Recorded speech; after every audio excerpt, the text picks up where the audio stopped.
This shit is fucking crazy. As we roll.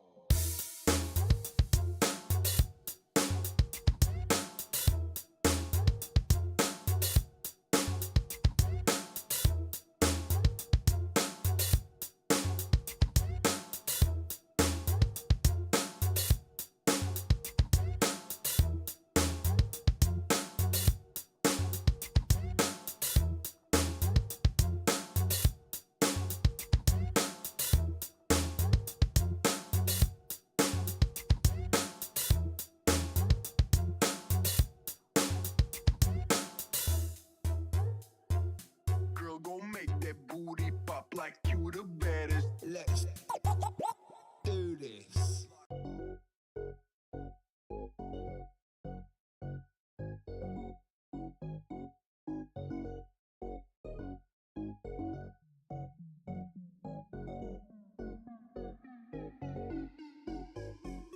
I want something that's gonna make me want to get up and dance.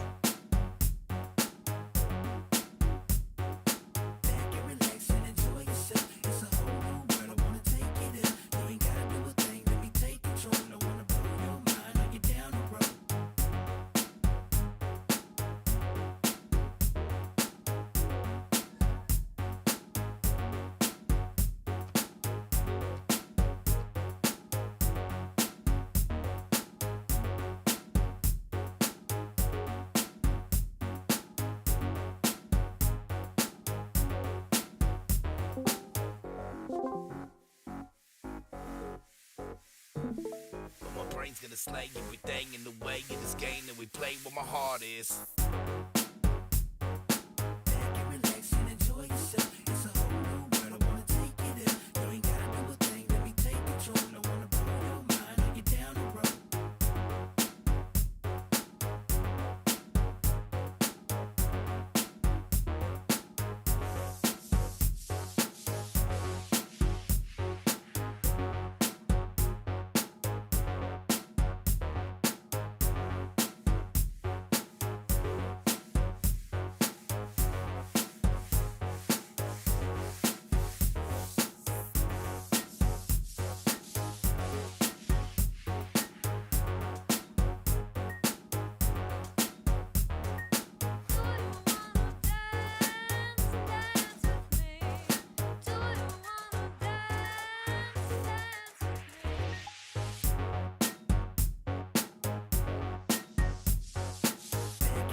We got the beat and the sound. You know that you came to party. Put your hands up now, everybody. Hold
Hello and good evening, everybody. Welcome back for some CWC action. We're gonna have tonight TBD and Ulyss starting off the series in the playoff season, and let's actually take a quick peek over here. What's going on in the pick and ban phase? We do have them going through the map ban phase, but they do need to actually choose the 7 Cs. That's the map that they did actually end up on.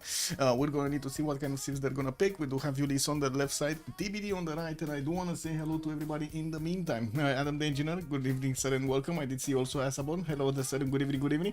Poor Daniel, hello there, sir, good evening. I did also see Sawacek. I hope I actually pronounce your name properly. I'm not sure. Good evening, sir, and welcome. I did also notice Armada Siracusa, hello there, sir, and welcome. CG, hello there, greetings from Romania. I see also Mutras, hello there, sir, and good evening. Hello, sir, thank you so much for picking up the first promotion. Good evening, sir, and welcome. And of course, for Fortuna Belli, good morning, sir. And let's see what kind of action we're gonna have today as we are going into the pick and ban phase. They did, of course, choose the 7 Cs here, and we do have Ulyss needing to put up the first ban on the map. We've seen it the last time, right? 7 Cs is a map that will have quite a combination of synergy between those land civilizations and the naval ones. We do need to see if they're gonna pick some fringe ones like the Tundra ones, although I don't really believe so. I guess we're going to need to see what we do have in the game. We do have Ben in the game, so you know he really likes actually going for, or I think we have Ben. Let me see. Yeah, we do have Ben, Hazaki, John, and Rage showing up on the TBD side, while on the other side we got Ulyss showing up with Alexis Krem, Distoria, Leech, and Rom. Well, let's actually see what they're gonna go for the pick and ban phase here. Theodora immediately taken out of the game. We do have TBD also taken out Chandra Gupta. Well, they did pull off one of those double Indias the last times, or one of the last games, so I would imagine they kind of want to split them up. Also, Salty Kevibera, hello there, fam, and welcome. Yeah, we got Hazaki to watch. Rom. Flash Neo, good evening, sir, and welcome. Oh my god, no copy pasta today? This is incredible. Flash Neo, first day in like 2 months or something. Flash Neo is not dropping a copy pasta. I must have done something wrong. I don't know, Flash Neo, I did something wrong. Oh no. Anyway, let's see what we have here with them needing to choose. They did go for Mapuche. Looks like he's not gonna be allowed in. And we do need to see what... Oh, wait. They're changing from Mapuche to Tokugawa. They're actually gonna take out Tokugawa. Whoa, and wait, they're actually letting in Mapuche? They took out also the other Gandhi. Okay, not gonna allow the Indians in. Not a single India. Okay. Okay, well, let's go.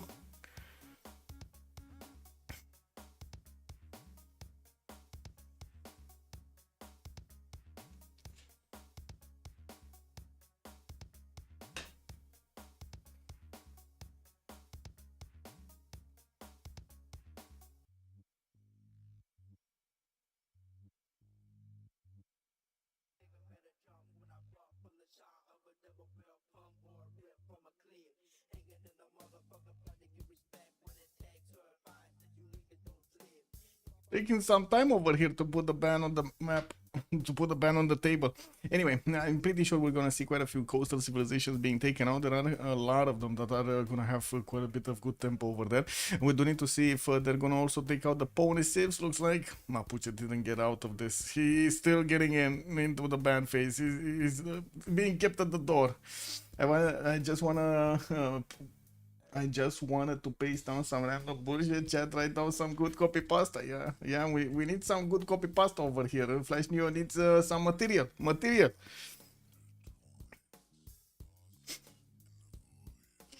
Okay. So, pony civs. Gran Colombia still available. Genghis Khan. We got also Kublai. I'm pretty sure somebody's gonna think of Hammurabi over here. Not about the ponies, but about his tempo. And we do need to see if anybody's actually gonna take Tomaris. Last time we've seen Tomaris, Saka Horsach just reigned supreme over there against the series of his opponent. Oh, he couldn't get out of that one. Bună dimineața. What is your favorite civilization in Civ? I think it's either Rome, Trajan, or Persia. Cyrus, not Nadershah, Cyrus. But to be honest, I don't mind Nadershah either. The internal trade-outs are amazing. I also like Kree. I guess that would be like the third top civilization.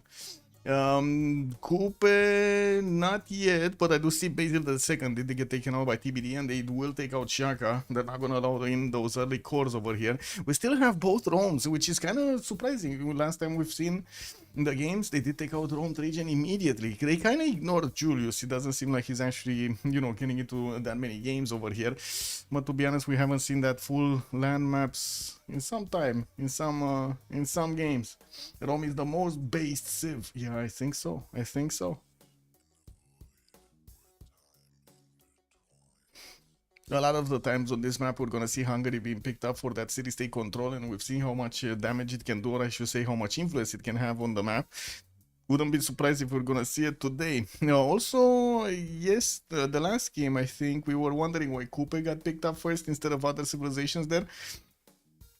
Especially Indonesia, right? It was a question between, hey, they're gonna pick up Indonesia for the first pick, or they're gonna go for something else. Looks like they just went for it.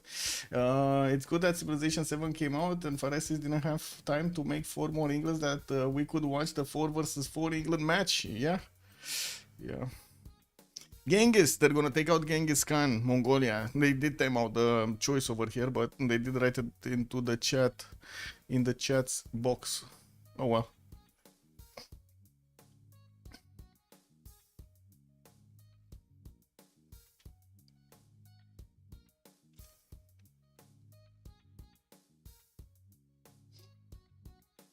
I'm not sure if it's that good that Civilization 7 came out. Like, thinking of everything packed in, I'm not that sure it's good that it came out.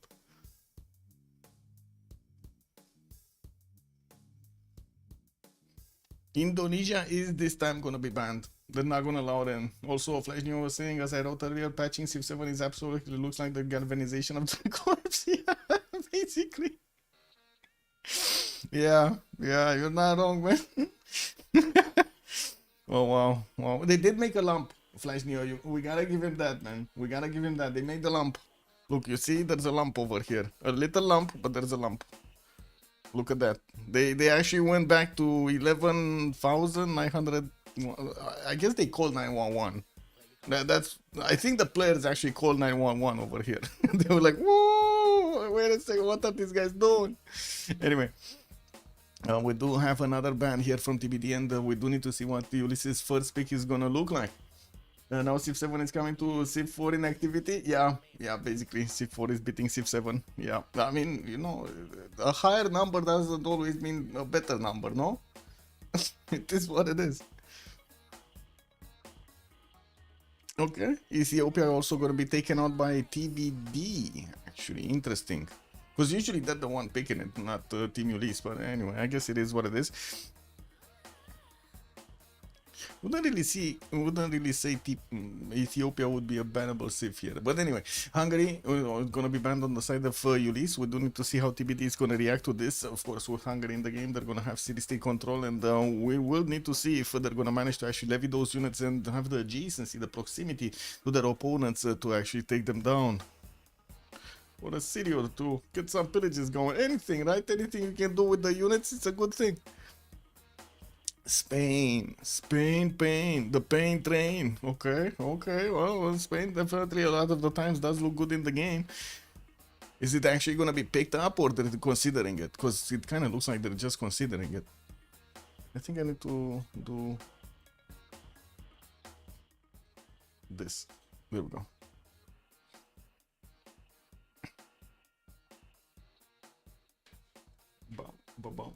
Bum.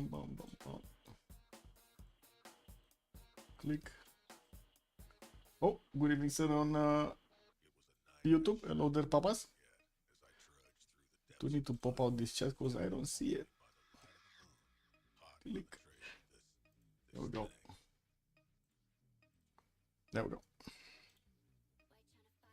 And Coupe is actually getting in. They picked Coupe. Wait, why is nobody banning Hungary? It's going to be the Civ that wins you the CWC. Yeah, well, let's see it in the finals. I do see Conge is also going to be picked up by. Wow, that's a rarity. Can you imagine? We will have actually Conge. we will have the longships getting through. Like usually this civilization gets banned a lot of the times on the map, on the naval maps. Nobody wants to handle the pressure of the longships on them at the beginning of the game. Yeah, they always let the best players get hungry. Yeah, good evening Bonuki, hello there sir. Curious to see the outcome of this match comparing to group stage. Yeah, I mean it's definitely a different pressure, right? A different pressure right now. Yeah, Kongen, long time no see indeed. Indeed. Oh man, we need to drink to this.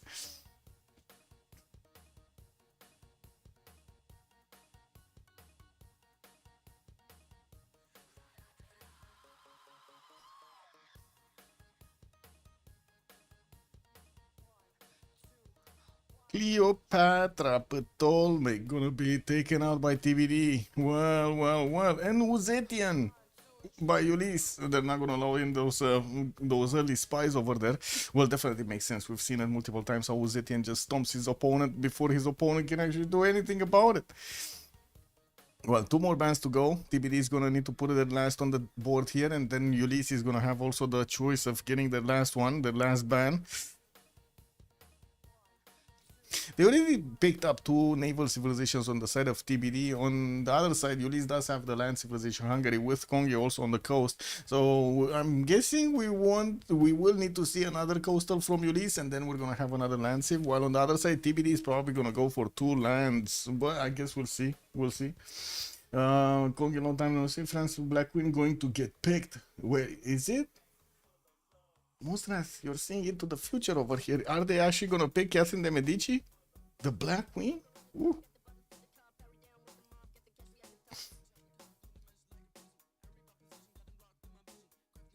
Okay, looks like Vizier. I think they took out Vizier, right? Well, they tried, but it was too late, so it timed out. But yeah, it is Saladin. It is Saladin. Vizier, I would imagine.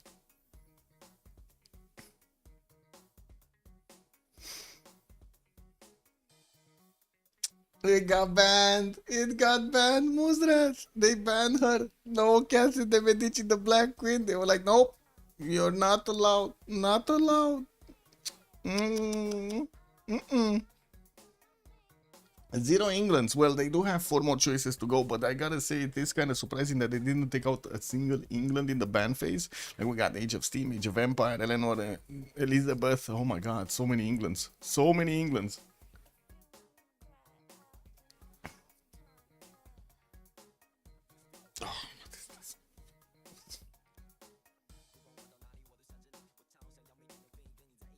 Oh, you know what? I kind of need to get a coffee. I don't know how I forgot about the coffee, but anyway, it is what it is. Let me get a coffee.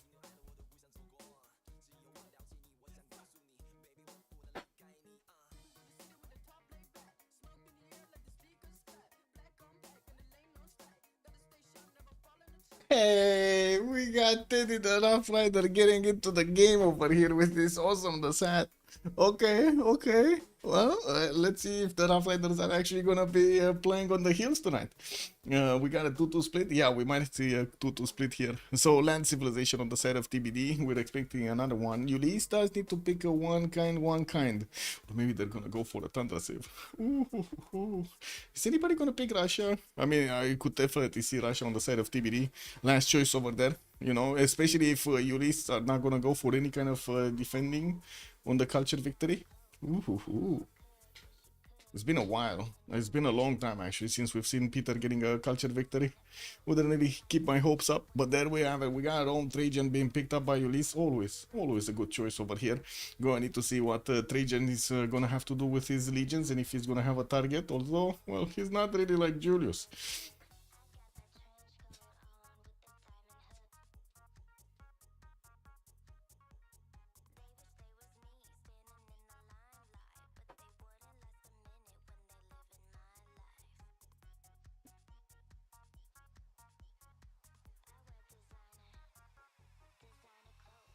Okay, coffee brewing.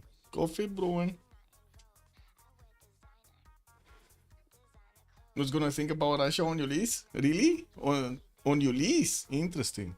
Well. Your boy Macedon gets in over here. Okay. Well, little Alexander is gonna have his pony game.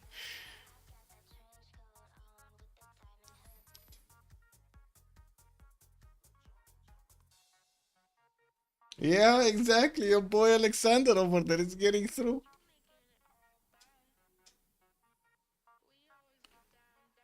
And Gran Colombia is gonna be picked up by TBD. No Russia though. No Russia. Interesting. So we're gonna have Ulyss with Hungary, Conge, Norway with the Rome, Trajan, and the Macedon on their side. On the other side, TBD gonna pick up Spain with the Coupe, Bulmus, Terry, and Gran Colombia. Okay, let's see the boys getting through. I believe we had, who was it, Mediocre streaming, or is it Malm? I think it might be Malm actually. I think it's Malm. Yeah, it's Malm. Okay. Just gonna need to give them 2 minutes. Or a few minutes actually. Yeah, Alexander got it, man.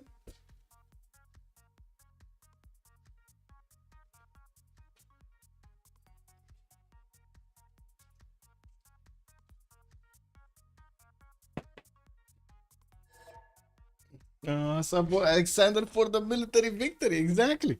Well, to be honest, we're gonna need to see what kind of spawn he's gonna have, because I gotta say, I gotta mention, the last time we've seen him, he kind of spawned all alone in a corner. It wasn't really the best spawn for Alexander over there. Couldn't really do anything in the game. He did try to get the goal for his teammates and stuff like that. It didn't work out properly.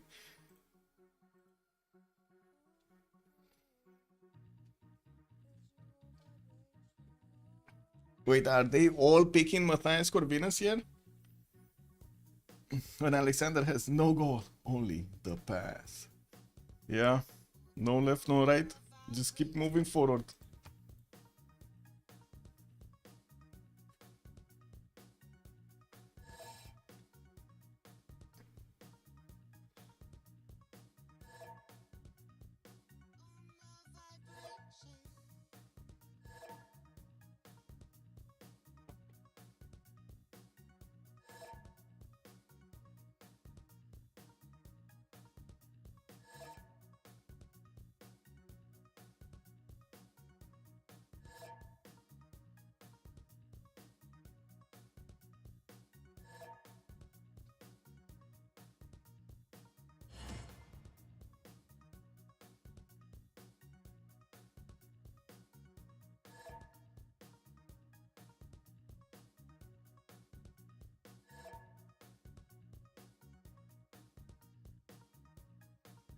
Just giving them a few minutes to choose their civilizations and their spots, actually, because usually they do like to min-max a little bit who's gonna have the priority as the higher slot in the lobby.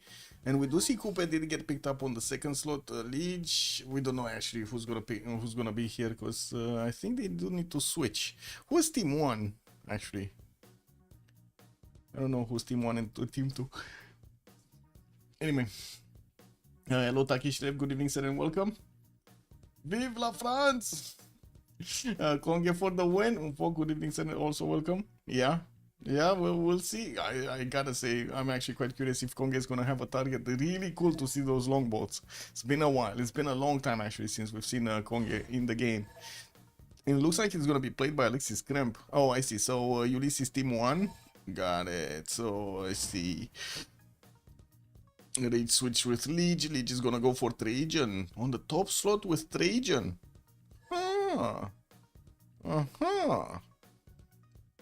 Yeah, we got Rage here, Matthias Corvinus. Oh, no, never mind. Oh my god, wait a second. Is this gonna be the famous Monasticos strategy on Rome? We got Historia walking through over there in the Roman territory. I don't know what's gonna happen. Alexis Kremp is gonna go for Hardrada, Conge. We got Legion and... Wait, this is confusing. Legion Alexander? Guys, he's more like a simmer. No, he's not really... I don't know, man. I don't know. I guess we're gonna need to see. New days, new roles over here for Liege. Did he lose a bet or something? Guys, some of you actually are on his stream, right? Was there some form of a challenge here for Liege to go for Alexander this game?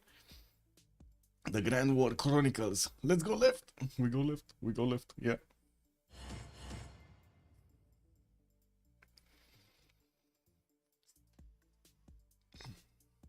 Sim until robots. Military victory. Yeah, especially with Macedon over there. He's gonna have ponies until the end of the game. The robot ponies, man, are coming. Okay, just need the Malm and the Liege to ready up and we're gonna get going. It looks like Historia Rome, Ben is gonna go for Coupe, Rage is gonna go for Philip II, we got Rome on Matthias Corvinus Hungary, looks like Hazaki is gonna go for Teddy Roosevelt, Liege is on Alexander, Alexis Krempohar Hardrada, and JJJ is gonna go for Simon Bolivar. Did you see how many blues are in the game, by the way? There are so many blue taglines, and I think a lot of them are actually annoyed by the little, you know, exclamation mark with the red dot around it. Oh, that's always annoying, I gotta say. I always try to switch the color because it's there. Liege is a simmer, but Liege no ping lag and burn to the ground. Oh, I see. So he switched his Steam account, totally switched his gameplay. Got it. No, makes sense, folk. No, totally makes sense.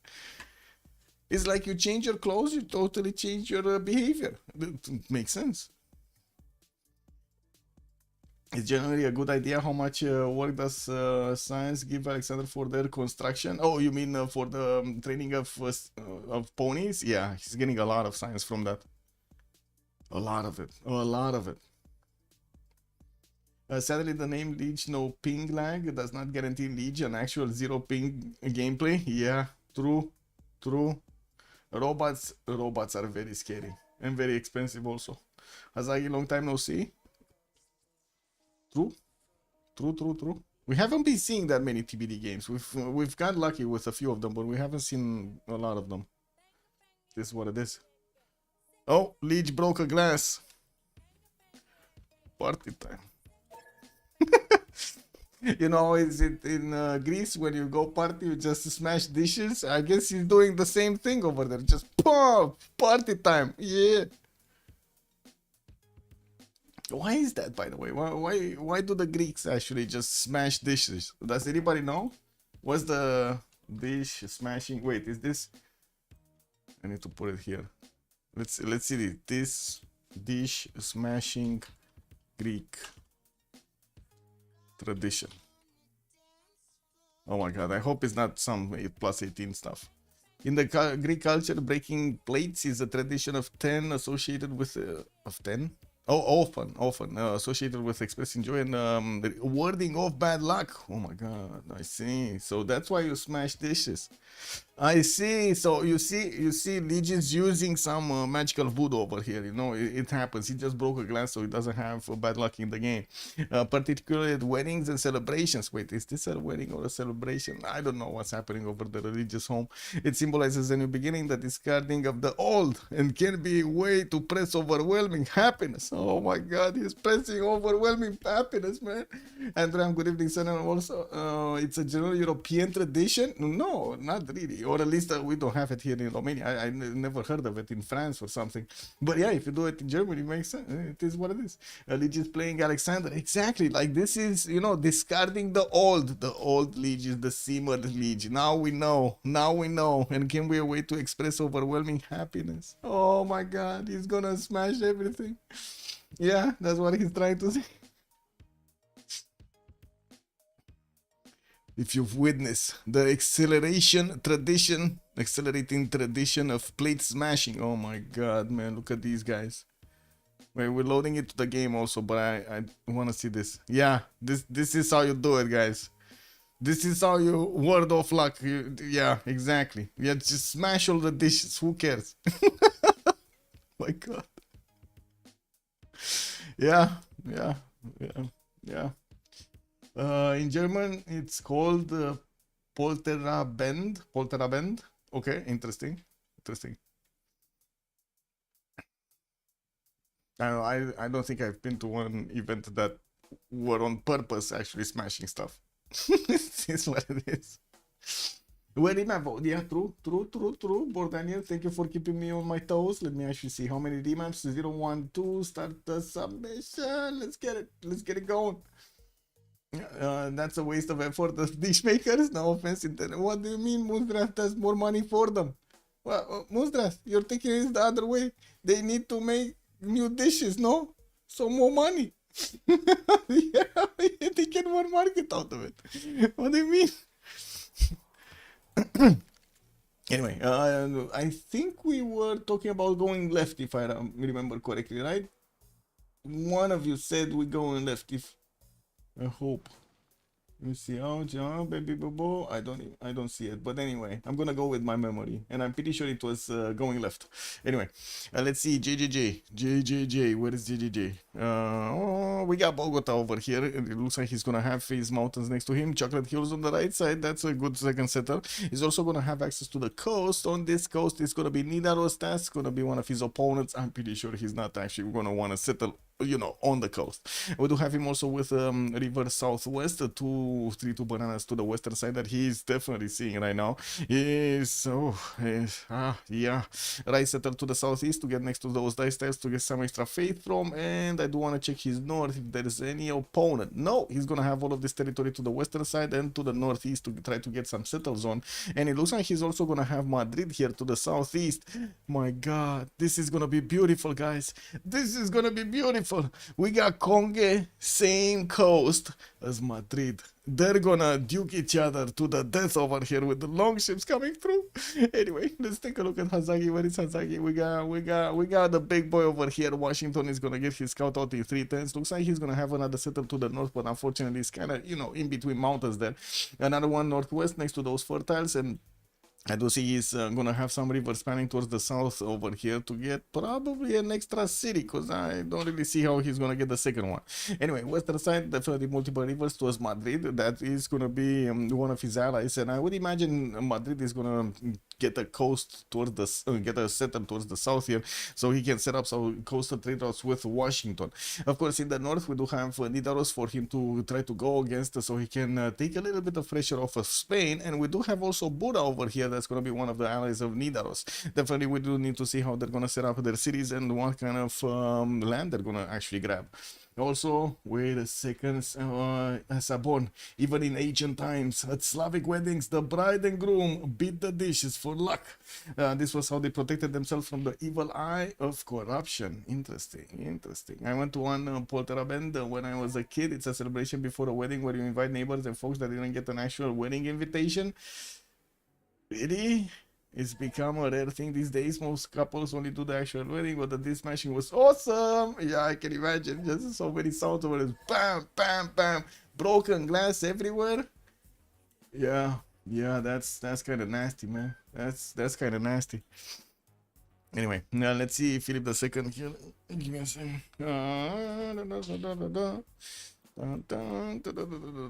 Okay, what do we have? Madrid is gonna get his diamonds towards the south to get some extra gold from. Looks like he's also gonna have a reef fish next to his capital, so he can actually get that 2-1 stone tile away and put down a +3 campus. I'm pretty sure he can actually get it through next to over there to the north on his underneath his warrior. We do have him also with a 2-3-1 fertile eastern setter, gonna have access to some spice tiles, and we do see him with a coastal setter also to the western side of Madrid that he can get with fresh water. North, no fresh water. I guess he can settle this one off the coast over here and just put out his harbor. Kind of dangerous, but you know, he might actually keep that city alive.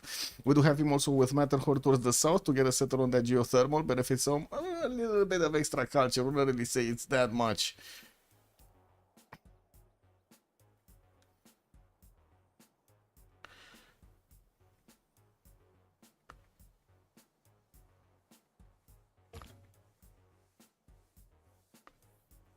One second.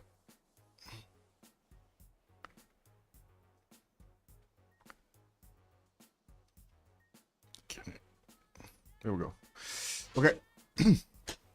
Looking next, we do need to take a look at Coupe, which is going to be on to the eastern side of Teddy Roosevelt. We do see him on the coast, same coast as nobody. He doesn't have anybody on the coast. He doesn't have any opponent on the coast. Anyone. There's not gonna be a single soul over there. He does have his to-do base. Looks like another setter towards the northwest next to some bananas to get those extra food points from. Eastern side, at least he's gonna have the fresh water coming up from this lake, even though the setter doesn't look that amazing. You see this? It's kind of devoid of tutus and stuff. Anyway, inlands, he's gonna get some rivers to get the fresh water from, and I'm pretty sure he's gonna need to do something against the Rombrom here to the northwest. he can try to get as many settlers as possible on this coast, and the islands are also available for him. While he does have two opponents, one eastern side, Historia, and then of course we're gonna have northwest over here, Bura, that he's gonna need to trade punches with. He might actually need to be bodyguard over here for America also, if America decides something else. Anyway, we don't know, or if it's gonna be the other way around, like Hazagi might play bodyguard for Coupe. Looking on Alexis Kremp, we do have Nidaros here with the tip for the holy side. He's gonna get his monument out in 5 turns. Has quite an array of these rainforest tiles in the south, which is kind of bad actually.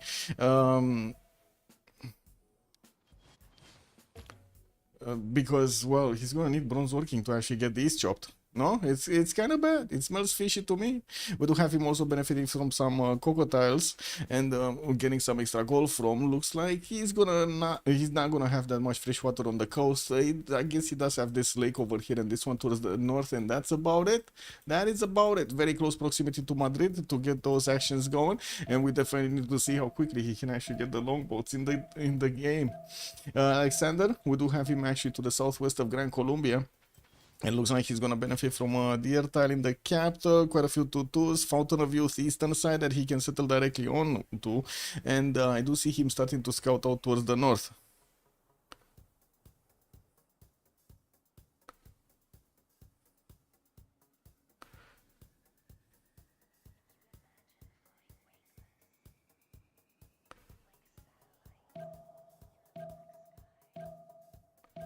Let's see.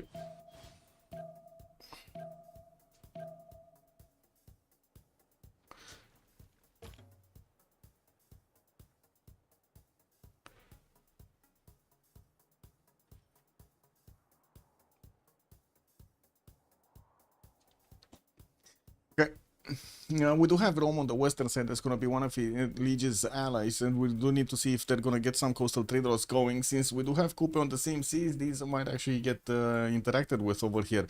Might be denied. Now we do have also to take a look at Rome. Looks like Rome is going to have, first of all, Nidaros as his neighbor, which is going to be one of his allies. The rivers towards the south, so he can actually get to Washington, and we do have him with 2 of these Pearl of the Danube bonuses from what I do see. Second settle towards the north on the right style can give him a 2-3 deer tile and also 3 tiles for the Pearl of the Danube adjacency, while extra bonuses towards his district builds. While on the western side, it does seem like we do have quite a few things over here.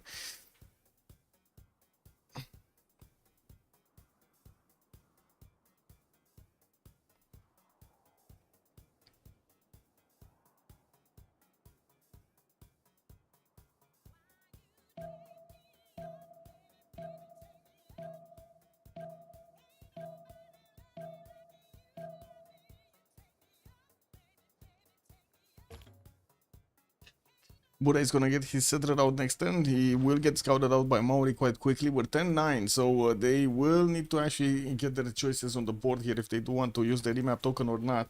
At the moment, I don't really see why Ulyss is actually gonna need to remap this. Let's take a look at Rome. Is Rome spawn good? 2-3 deer tile, another 2-2 over there, a lot of chops. Eastern side good, western side mountains, some of those geothermals also next to the mountains to get the extra adjacency from. It looks like quite a few rivers. A lot of territory here. We wouldn't really say this is amazing territory, but there's a lot of territory. Now, where is Alexander? He's here, southwest of Gran Colombia and also western side of Madrid. He might actually get the opportunity to eat both of them. This is nasty. And he got discovered. He got discovered by Rage. Spain actually knows about the west. He knows that Alexander is here and might actually throw a wrench in his plans. Well, wait a second. He doesn't know about Macedon. Sorry, Macedon, about Norway. He doesn't know about Norway, guys. They didn't get to meet Norway. To have America here, do they see? He must see loyalty, though. No? No, he's not seeing loyalty. No, loyalty should... Wait a second. Loyalty should be... No. Oh, it's only 1 pop. He's not seeing loyalty. Come on, it should be more. It should be around here somewhere. Like, he should be seeing... No, he's not seeing loyalty. This is too far away. He's not seeing those tiles in the water because he's on a 2-1 base. Anyway, it is what it is. Tough game for Norway, yeah. What's next to Nidaros? Was the district discount 40%? Yes, sir. Circa Session, good evening, sir, and welcome. Also, tough game for Norway going against Spain. Yeah, true. Ulyss should remap, but they don't have the info. Ulyss should remap? For what? For... No, actually for what? Because they have Hungary with Norway close by. Norway can definitely duke it out with Spain in the water. I'm pretty sure he wants to. Coupe all alone on the other side. Yeah, this is a no. This is a nay. This is a nay. This map is gonna get through. 0 remaps, guys. The game is starting. 0 remaps. Here we go. Just putting stuff on the screen here. So let's take a look from the Historia this time around. Let's take it counterclockwise. Over here we got the Historia coming up with his settler going for the eastern settle, probably on that nighter tile. We do have also the war declaration being sent. Not sure exactly what is going on, but there were some units starting to get next to the, but not far away. Okay, never mind. It doesn't seem like any unit is actually going to get into an opponent's borders for them to, you know, actually declare war. It's more for loyalty purposes by the looks of it.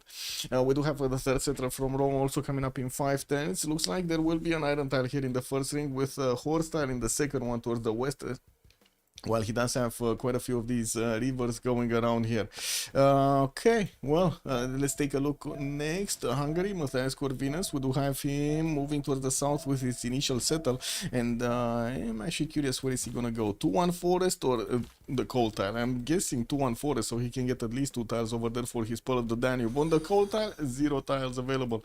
Mitra is also gonna be a city state that he could try to take out. It is directly in the pathway towards Washington here. And that will allow him to actually put up a little bit of a land defense over here against Norway. He does have another settler coming up in 4/10, and I do see he's also going to have a geothermal in the capital for a +3. While I'm actually a bit surprised we didn't see him go towards the north to get that second 2-3 deer tile and a rice tile. Like, this definitely seems... Oh my god, he's actually going for the cold tile. Okay, he's going cold tile, guys. He keeps on going south. Anyway, next up, we do have him also with iron in the second ring here from Buda. Looks like his sword tile is going to be quite far away in the third ring. He probably moved away from that 2-1 tile. Yeah, he probably moved 1 tile towards the northwest. Looking at Alexander, we do have Pela getting a settler out in 5/10, immediately sending his first settle towards the Fountain of Youth to benefit from, well, the era score and also a little bit of faith over there. 3/10 and poof, you get a Pantheon. But most of the time, actually, the players don't choose to use the Fountain of Youth tile because, I mean, it's kind of weird. It doesn't have food or production, right? It just stalls your city. And we probably will see him try to min-max this. Wait, he already got a Pantheon. God of the Forge. How did he get a Pantheon so fast? He popped a hut or something? 10 faith hut? How did he get a Pantheon so fast? Wow. Did he pop the hut? He probably popped the hut. Kurojenin Kiria, good evening, sir, and welcome. Thank you so much for the follow. Also, they actually immediately counterpick Norway to counter Spain and Coupe. Why though? Spain gonna get bonus against Norway for following another religion. They say that they'll go with no religion Norway. Yeah, that could definitely work over there. He's building holy sites. Yeah, but that doesn't mean he's gonna get the religion. What do you mean? Anyway, we do have some more builders coming up for Macedon. He's immediately going to improve the marble tiles, and well, I do see he's also going to have access to some of those some of those dice tiles to the northeast. Looking at his strategic resources, he does have his horse in the first ring of Pella, and from what I do see, his iron tile is going to be second ring here southwest. He's also going he already met Gran Colombia's units towards the northeast, knows the direction he needs to go for, and also knows about Spain's position over here on the eastern side. I don't think... Oh yeah, Norway did actually meet Spain. He met Spain next to the lake over here. Got it. They're just exchanging experience. It's fine. Taking a look at Norway here, we do have him placing down his first holy sites. And picking up a Pantheon, he's going to go for Divine Spark. Nidaros is also going to finish a monument for those extra culture points, while we do have him with a +5 holy site. Well, he's going to start making quite a bit of faith per turn. Right now, just on 6. He does have another +3, I believe, over here, with those adjacency points coming up from the water tiles. Armagh? Did he just take a builder and Armagh kill his warrior or scout or something. Yeah, oh, okay, he probably pillaged and got some faith from there. I see. Nidaros is also going to benefit from 2 horse tiles in the capital on the second ring and third ring, while I remember his iron tile is underneath actually the holy site. Well, I guess, you know, it is what it is. It's not actually, for some reason, it's not showing us that's an iron tile anymore. It just disappeared, guys. It disappeared into the awesomeness of that district over there. And taking a look at Kupe, southeast of Hungary, we do have him starting to scout out around this Tearakiwa ocean towards the north with his builder. While he did manage to get his second settle Kawihia towards the northwest, he's also building up a trader from there. Tehonianganoya Kupe going for a settler coming out next, and we do have him with a few fish tiles over here improved already. His volcano started getting excited and started spewing some lava left and right. We got the truffles getting burned over there. Whew, that's gonna be quite a bit of burn pig. Why would he not settle the fresh water? With who are you asking? Or whom are you asking that question? Bergen? As in, why did he actually go one more tile to settle the fresh water? Yeah, true. I was wondering earlier. Why? No, I was wondering if he's gonna go for the freshwater or not. It's fine, he can collect it later, I guess. You know, it is what it is. Yeah, but yeah, it is a little bit of a slowdown. And Norway here, I think we wouldn't pass Norway. Kupe, we talked about Kupe, Nazi strategic. So horse in the first ring here, he still doesn't have a pantheon. We do have him going for the fourth city, and as you can see, we don't really have anybody getting aggressive against him at the moment. His third city is actually going inland, not coastal, even though he could have actually settled another one on the eastern side. He does also have access to an iron tile in the second ring, and as we've pointed out, quite a few cities that can be settled on the rivers towards the south. Spain, Philip II is going to need to gear up for war here. He did actually settle Valencia in between those spice tiles. Also, might have access to these. Oh, never mind, the Matterhorn tiles, but he's gonna send another city over there to benefit from those culture points. Getting the holy site out in Valencia in 3 turns over here. Looks like that's gonna be his only one, because Madrid didn't place one down. We are expecting harbors over here from Madrid. So yeah, no, he's going animal husbandry. Well, I guess he does want his fertile improved. We do have him also getting a fourth city out from Madrid, as we do have Nidaros getting his third one soon. Looks like he's going to finish that holy site and also start to get to work on those coastal tiles. We also do need to take a look at his strategics. We do have the iron tile in between Madrid and Valencia in the second ring. Same can be said about the horses, second ring towards the northeast.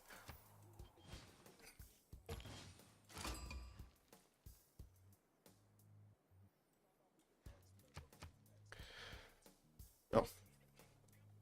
And also, since the +5 holy site stands on iron, he will be able to give it to Alexander after if he's gonna take bronze working. That's a big if. That is a big if. I don't think he actually needs bronze working in the position he's in, right? But yeah, man, these rainforest tiles do need something to get chopped, no? Anyway, now let's take a look at the Teddy here. What do we have on Teddy? We have him with Charleston being settled on the eastern side in between those mountains. Looks like he's going to have a +4 campus over there, quite easy. Wasn't there a geothermal around here somewhere, or what did he settle on? I remember something was... Oh, no, never mind. It is what it is. Also, northwest, he's going to have that fertile city that he can get out those units towards both Nidaros, Norway, and also towards Hungary. We definitely need to see if he's going to go there, because at the moment, looks like he's preferring to stay in the safety of the mountain ranges that he has around. Well, he's probably going to put a city here on the citrus tile to the southwest to get some extra food from. Well, we're going to need to see how he's also going to try to get his strategics improved. He has his horse tile in between the 2 initial cities, while his iron tile is going to be second ring towards the north over there. This is not amazing territory in the south, I gotta say. Not amazing, but at least he can get those trade routes going with Spain. That is something. Gran Colombia, what is he doing? 2 cities strong. Quito did get settled on the Checkered Hills. Can be attacked from the coast. If well, I guess we're going to need to see who's going to win this fight. Is it going to be Alexis Kremp or Philip II Rage? We do have Quito getting a builder out next turn, already connected with a trade route towards the capital, while his third city is actually moving for the Banana Central here on the western side. We do need to see how he's going to get this going. Spain is so hefty. If Norway decides to build units now, yeah, he only has one coastal, true. Quito is waiting for the berserkers. Yeah, being between Norway and Alexander is not really good news for Spain and Colombia. Yeah, I mean, we only have, wait, Colombia is his ally, first of all. Colombia is fine. We do have, yes, a bit of a problem with Macedon. Already starting to get his encampments down. I do see 2 of them already got pre-placed, and we do have Leech about to settle his 3rd city over there. We're still at turn 20, so these are actually quite early on. And since we're gonna have Spain go for holy sites first, and they're gonna follow up with harbors. He kind of needs harbors, right? He needs harbors for the admiral, otherwise he's not gonna get an admiral, and he's gonna die to Norway. Yeah, this is a problem for age. We might see an invasion here, and we do also need to see GGG coming up to this fight. Try to get those cities as close to the south as possible to try to trade punches with Macedon. More than Macedon can actually send units to Spain. Looks like Hungary is also getting into the borders over here of America, trying to see what's going on.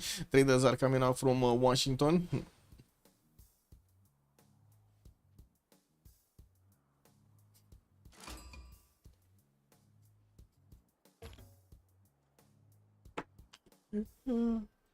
Anyway, I think we're gonna pay for city coming around.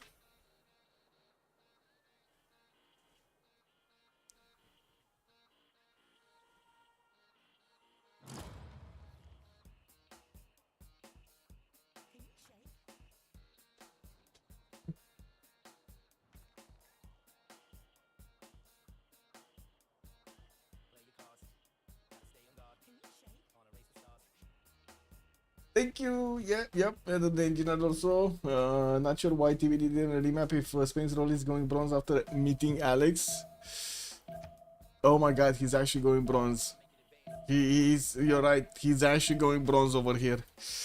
Oh my. Oh my. I don't think they saw Alexander. Wait, did they see Alexander? No. I don't think they saw Alexander. That's a good question if they saw Alexander. No, they did. They did see him, no? Norway, I think they didn't meet Norway. Oh my god, look at the longships. I think Norway, they didn't meet Norway. They met Alexander, but they didn't meet Norway. Alexander was survivable, I guess. But Alexander plus Norway on the same coast? Ooh, get those pads going, man. Oh my god. The guys, you need to prepare your plus 18 glasses over here because we got a bit of a problem. Also, Lancer was saying fountain is plus 10. Also, wait, what's the fountain? Plus 10, the fountain of youth, as in how much heal you get? Yeah, it's plus 10 healing. Yeah, being between... Yeah. They met turn 9. Okay. Oh yeah. So he met Macedon, but he didn't meet Norway. I think that's the issue. He doesn't know about Norway. Oh my god. Okay, he's getting a boat out, Gary out from Madrid. We do already see 2 of these Viking longships coming around. The 3rd and 4th coming out from Nidaros and Bergen. While I do see a level 2 Grand Colombian Scout is doing his thing over there with Armag. We got a settler west. Also slingers coming around there. Monument in Obura. Did you think Alexander would attack 2 people? Yes! What do you mean? Alexander needs to attack all 4. They need to prepare their brown pants. Exactly. Yeah. I mean, you know, you gotta... You gotta prepare yourself. You never know if you poop yourself, no? You gotta get the brown pants going. Nobody can see the difference. So what do we have as pantheons? Do we have more device park here for Norway? Coupe still didn't get one, starting to get his harbors down, and I do see him getting that 4th city towards the east. We don't have Teddy going for a pantheon yet either. That was Carol the Forge coming up for Macedon. It looks like he's getting pillaged by one of the scouts of Spain, getting into his borders and, well, doing his thing with the marble tile. There is a slinger coming down from Pella that might actually get to save him. Looks like also Rome did manage to get a pantheon that's going to be City Patron Goddess, while he does have builders coming around and a 4th city moving somewhere. I'm actually curious where. He can definitely get that cattle tile to the north, can be activated later, and does have have access to a whale. That's an extra amenity. We do have him also putting down his commercials, and we'll start getting those merchant points soon. I gotta say, Falan is the first merchant, and I'm pretty sure they will try to compete for this. I do see America is going also for his commercials here, only from a single city from I can see, and that is from Washington, the capital. He didn't pre-place one from Charleston, and he didn't get one from Boston, which is kind of weird because usually the players do want to pre-place them as quickly as possible. Same can be said about Hungary, pre-placing his commercials down, getting some slingers out, and it does seem like Simon Peter, the Norwegian Brigade Prophet, is just gonna have a vacation over here. He's gonna go east, we don't know where. Looks like also Colombia did manage to get onto the holy site of Bergen and pillaged it clean, while we do have Norway sending his boats towards the south here, and they will get spotted. There is a Spanish warrior that is gonna see those boats just walking around. Okay, let's see damage points. Oh, look at that beauty. 35 against the 30 of the galley. And do we have oligarchy coming up soon? Well, not soon. They're still on craftsmanship, a lot of them. It's not soon, not that soon. Another boat is also getting built, commissioned in Madrid. I do see a Pantheon. Goddess of Festivals is going to be his choice. He does need irrigation to start improving these plantations to get these extra culture points from. And I do see he's working on his holy site projects here.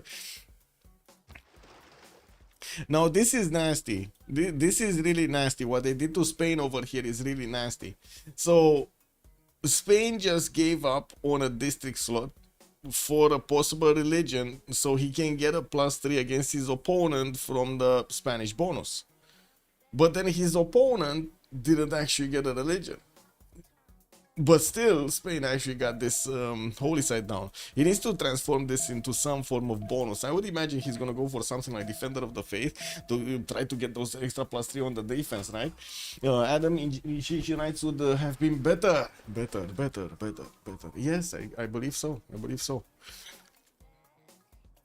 There aren't that many of these plantations, no? I only see like 1, 2 spice tiles. Valencia 3 with the banana, 4 banana. That's about it. Oh well. Okay, those long ships are passing through the borders over here of Spain, and I do see Regis trying to get his defense up in using this island. Gran Colombia also putting down his commercials, already got the first one finished, and will start getting his points next turn. Fort City moving towards the south on that right style, while Quito is starting to get some slingers out. I would imagine he's worried a little bit about Macedon to the south. We do have Spain still doing damage here. He took out another quarry from the city of Aigai, where we do have the monument starting to get out. I do see he didn't actually build his Basilici Pates, which is the building getting out over here from the city of Pella in the encampment, while we're going to need to see also Alexandria by the Ladmus getting one of these in the encampments. This is the building that is giving Macedon the ability to get some science back whenever he's going to pump out a unit over there. Rage is going to get his bronze working next turn. Craftsmanship also coming up next turn. Liege is 8 turns away from horseback riding, and I do believe he did get a boost because he already has a plantation over there improved. We have America also sending trader directly to Mitla. Does anybody understand why this trader is drunk? Wait a second. Does anybody look, guys, this trader destination is Mitla. Here. This. And the trader is going here. This is amazing, no? I think he really got drunk over there. I don't know why he got drunk, but he got drunk. Now, he didn't scout it first, but he did have a unit, no? Coming around on the western side, because I see it scouted. He did have a scout. I don't know, kind of weird. Maybe there was like a 1 tile or 2 tiles blocked over here, because I see all of this territory scouted. I don't know. It's kind of weird. I think it's just like weird pathways. Compass is a thing back in 2000 BC. Yeah, exactly, Lance. I think he got distracted, man. Yeah, you know, he was like, yeah, it kind of depends who was with him over there. You know, he got distracted. What, didn't it happen to you to try to be a driver over there and you're on the 3rd lane and somebody's telling you, hey, we need to take a left right now? Right, sorry, we need to take a right now. Didn't you get that experience? Oh my god, that's just insane, no? You get into the intersection and you're the third lane, left side, and then somebody's saying, let's go right. It's just, yeah, bro. Yeah, massive. Trader sees the citrus, trader wants the citrus. Exactly, man. You see orange, you get orange. I was actually watching one of those shorts from Space Force. Do you guys remember the audition in the Congress from Space Force when they asked about the orange, the 10,000 euro orange, or $10,000 orange actually. Anyway, it looks like Norway is gonna need to get around this choke point here. He does have his other boats coming around from the north. Looks like Preslav is just gonna be ignored. Yeah, there we go. Oh no, he's actually gonna go for that city to get a fourth one. Simon Peter got spotted. Grand Columbia does see the religion is not gonna get activated. Moksha is establishing Nidaros for some extra points, and yeah, the war on Preslav did get started over here. Let's take a look at the city states while we're gonna need to take a beautiful look over here on Macedon getting his units out. Yerevan and Arbak are going to be available for them for the religious bonuses. Anshan, Mitla, and Nalanda will be providing some science. We do have Granada with Preslav and Lahore providing the military bonuses. Venice is going to be the only one for gold, while we do have Granada and Preslav and Lahore for the military. That's a lot of science city states. 3 of them. And 3 culture ones, actually, you know, not surprising. Mitra is already actually with 4 of these envoys in, and we're going to need to see if he's going to put up a defense against Hungary. And since we do have road pathways from Hazaki getting built to Mitra, that's also going to work the other way around. It's going to work for Hungary to get faster to the cities of Washington here, the cities of America. Not cool. He might have a problem with this. We do have him getting his 4th and 5th settler out while he's finishing up his commercials. I don't see him actually getting the projects. Grand Columbia is going to get the projects and will recruit Deep Fadlan here already with 36 out of 30 points, but he's still on 4 cities while he's getting his campus out from Quito. I do have to say he will get his free Commandant General, which is basically a general here, and will be quite happy with him to defend Macedon. On this side though, I'm not sure what Spain is going to do. Like, Spain is probably going to survive until Caravels or something, because, yeah, might not even be like that. Anyway, we do have Rage here putting down his encampment from the capital. So, if that's the encampment tile, where is his Gavron Plaza district? He's definitely not going to get a Gavron Plaza in Toledo, right? In the face of Macedon. That should be like defensive city, defensive spot. Anyway, Valencia gonna get a builder out next turn. We do have him putting down a holy site here in Cordoba on a... That was a +4 campus slot. Anyway, I guess it will get some extra adjacency from Matterhorn and will benefit also from the extra culture coming out from those tiles from Matterhorn. No new boats. Oh, Norway is gonna get another one here. Looks like he's still working on Preslav. Preslav is only 24 garrison defense strength, but it does seem like it's putting quite a bit of damage on these longships. Yeah. He's just gonna slowly eat away at that defense.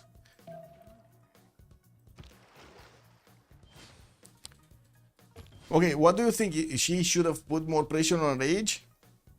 Or it's fine? Because to be honest, it's not like Rage is actually gonna get units out, like land units out, no? Oh my. We don't know.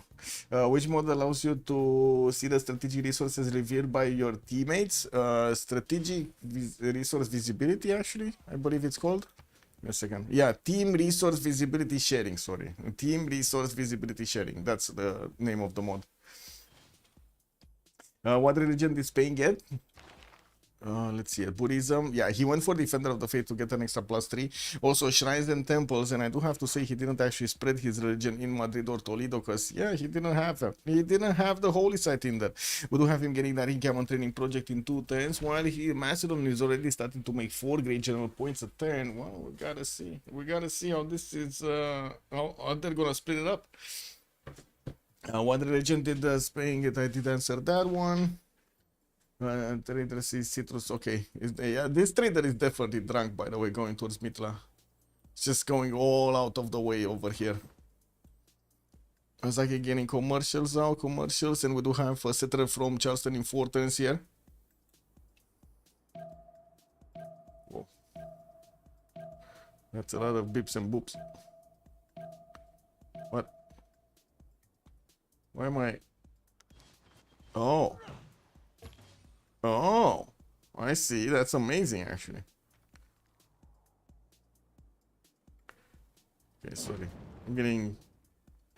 For some reason... Oh, I see. This is another one of those spams friendly quest on Discord. Oh my god, man, I get so many of them. This is so annoying. It's so hard to make the difference between spammers on Discord and not spammers on this. So why would you... Whatever, man.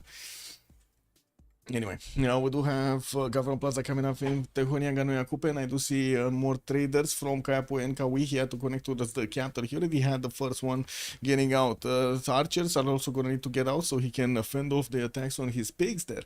We do have also Hungary picking up Lady of the Region Marshes to get those extra production points on his floodplain tiles. He has quite a few of them actually. Towards the north of this river does look cool with floodplains. Getting also Pingala in the capital city, while he did actually finish his commercials. We do need to see what is he gonna do here.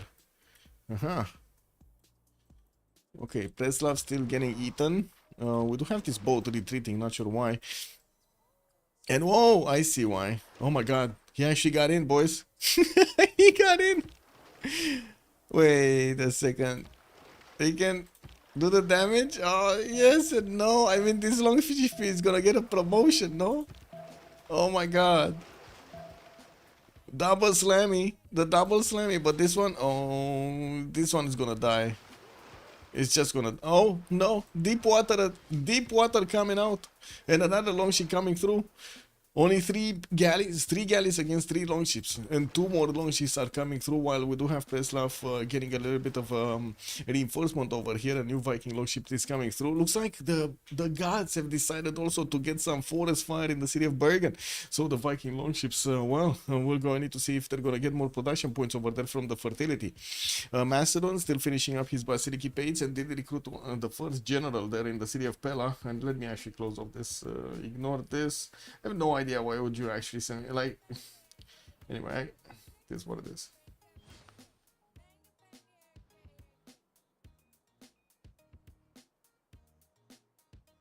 That's it.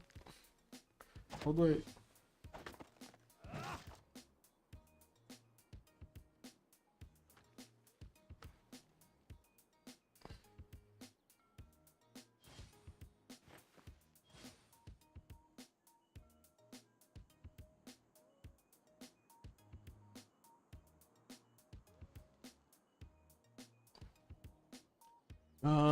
Pixel, other selling, good evening. Also, Uncle Gwendolyn, good evening, sir. What's up? Imagine Hungary choosing Preslav with 10 warriors. Yeah, and then Preslav just dies, and you know he's left with all of the useless upgrades. Simon Bolivar, 17 science, 27 culture. We do have him going for the Pen Russian Voice Golden Age in the first one. While I do see Jose Antonio Paez is gonna be his commandant general here. He's also gonna get a few more campuses and working on his 5th settler from Quito. We did have him going for God of War and Plunder as a Pantheon, and of course getting those extra merchant points because he's now really making general points. We do also need to see where Macedon is going to send his initial units. He's just getting his builders out to start chopping them soon. Looking at Hazagi, 13 science and 17 culture, free inquiry, golden age on him. We do have him finishing up his commercials, and he is going to get his Governor Plaza in between them to give them those extra adjacency points. While Moshe is establishing Charleston, he does have his 4th and 5th settler south. He did send his trader towards Mitla and built a road pathway over there. He will probably need to get some road pathway also on the western side of this mountain. While we do have slingers coming out from Obuda, at the moment there's not that big of a military or good military to actually do anything here. Rage, 12 science and 17 culture. He's on the defense here. We do already have some level 1 Norwegian longships that are starting to do the damage against his boats, while we do have quite a few of them coming around. The production of Spain is just not enough to get the camel training projects out, get boats out. He would have needed to keep on pumping the production into galleys or get gold from his teammates, which I gotta say it's kind of rare, no, to have enough gold to keep on buying these galleys out. Gavron Plaza coming up from Valencia in 1 turn. That means he's not going to get a harbor from that city center, and probably that's going to be a unit production dedicated, just as Cordoba will. Ooh, one more of his boats is going to be taken down. The Viking longship will have a promotion here. He just needs to get into the deep water. Shift enters out of the way, leaves this galley of Spain just speechless over there. Yeah, I mean, that just happened, you know, get the promotion on it, he's gonna be fine. Anyway, now, did he manage to take Preslav down? Yeah, looks like next turn we're gonna have Preslav being taken down. Interestingly, the Viking longship actually didn't make enough experience to get his level 1 promotion there. That's kind of awkward. Anyway, now we do have also Ben Russian Voice Coordinator with 64 production points on 4 cities. It looks like Mauri here is gonna get his ancestral hall in 3 turns, while we do have a settler from Kawihia coming out in 2. We do see he's getting those harbors finished, and also the builders getting out over there, so he can I want to say start improving his territory wherever he can. Definitely his coast also will need quite a few improvements there. There are whales in the water. We do also need to move forward towards Alexis Kremp, using a monumentality but not getting a religion. He's putting his ancestral hall into the Bilkius of Nidaros and build quite a few of these Viking longships. With another 4 coming out, it might be just enough so he can take out all of the Spanish fleet and keep Spain over here in his borders. And of course, when we're gonna see the horses coming out from Macedon, that is gonna change the dynamic of this conflict quite a bit.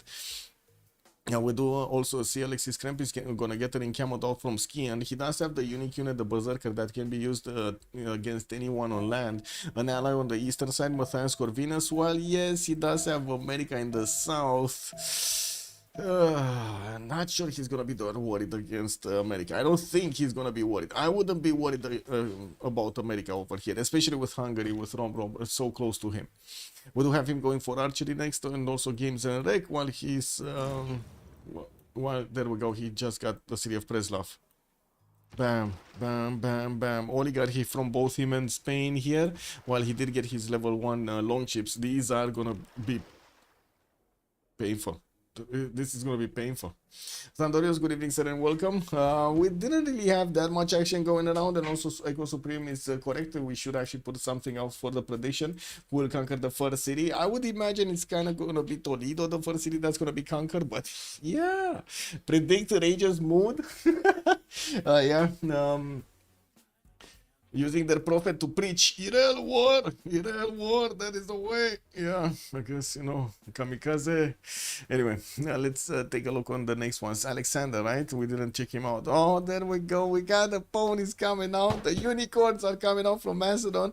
Dude turns in I guy to get the first one, while also he's 3-turning his Warlord's Throne in the city of Pella. He does have 50 points of production here with 11 science and 15 culture.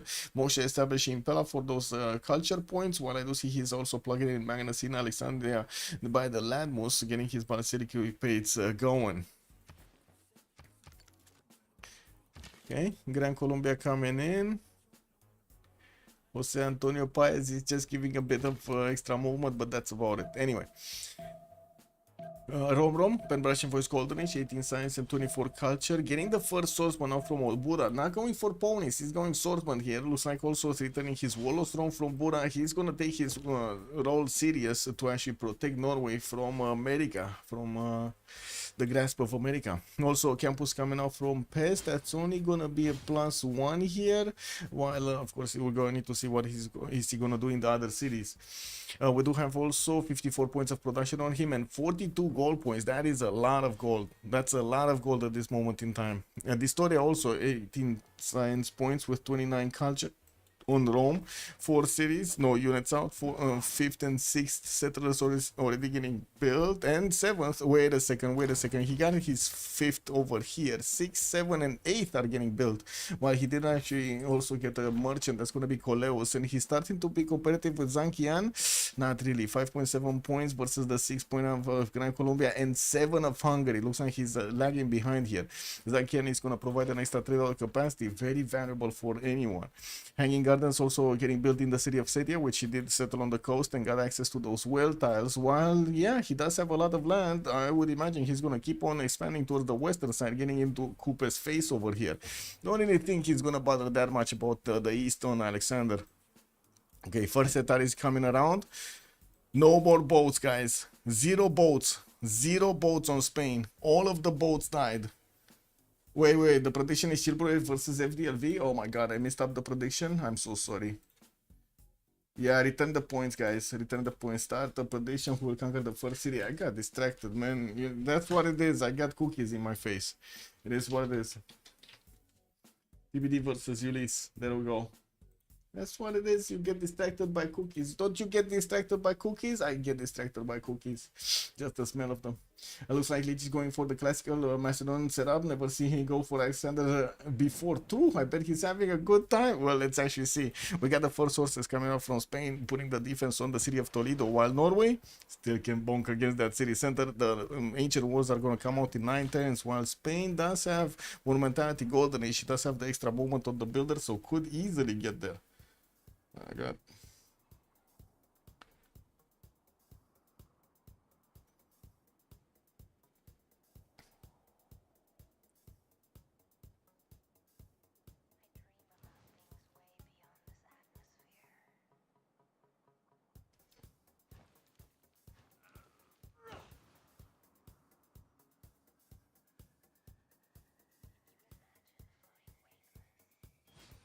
yeah. Anyway.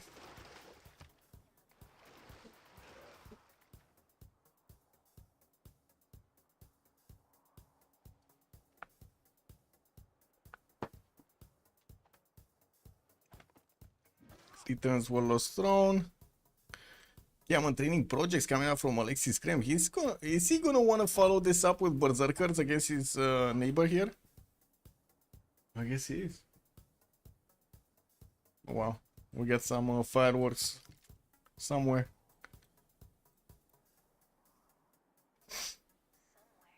Okay, Leech got one general. Is he gonna get another one? Yeah, looks like he actually passed the next one to Spain. Spain really needs one. Really needs one. He got one. He got Trumtrak over there. Okay, so Hannibal Barca on the side of Macedon. The next one is gonna be Sun Tzu. Trumtrak did get recruited by Spain, so we still have Burica available for them. Burica, very important. Very important. Oh my god, oh my god, oh my god, the city of Toledo got taken down! Alexis Krem doesn't even need classical units. He got the long ships, and it looks like he took that city down with no problems. Even got the builder. How did he not chop the walls though? Wasn't this builder with full movement? He could have chopped the walls. Wait, did his horses also run away from that city center? No, I think he died with the horse inside of it, right? The first one? Oh my god, he's getting ancient wars in the city of Madrid, while of course Alexis Krem keeps on pushing his attack. We do have the first Legion Hetaris on the way here towards their opponents. These guys do have a promotion available for them. It doesn't seem like it got activated right now. Usually the players do want to hit once and then promote, so you know they get some health back, the extra benefits out of that promotion. While we do have also some of his Hetaris going towards the north. He's catching these archers in the forest over here. Oh my god, I guess, you know, he got them in the forest, bro. Team labels, yes, let's put up the team labels. We got TBD on the left, bam, and then we got Ulyss on the right. Dun, dun, dun, dun, dun, dun. So many mistakes lately. Maybe time to start clipping these. Wow, this is what it is. Well, that prediction didn't take long. Didn't even oh yeah, right. And submissions over here, it's Ulyss. It is what it is. 0 on the other side, you know. Yeah, it happened. A lot of points, man. 280,000 points on this. I guess they just got reshuffled over there.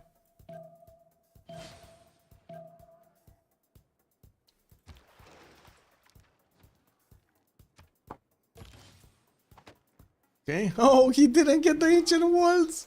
And it seems like Alexis Krem keeps doing the same thing, just bonks his longships until they die against the city centers. Anyway, next time he's gonna get that wall in Madrid, and that's gonna be fine. We do need to see if Norway is gonna start getting some units out. Looks like he's working on getting some of his swordsmen out from Preslav and Bergen. I would imagine he's definitely gonna want to get those berserkers out to eat Valencia.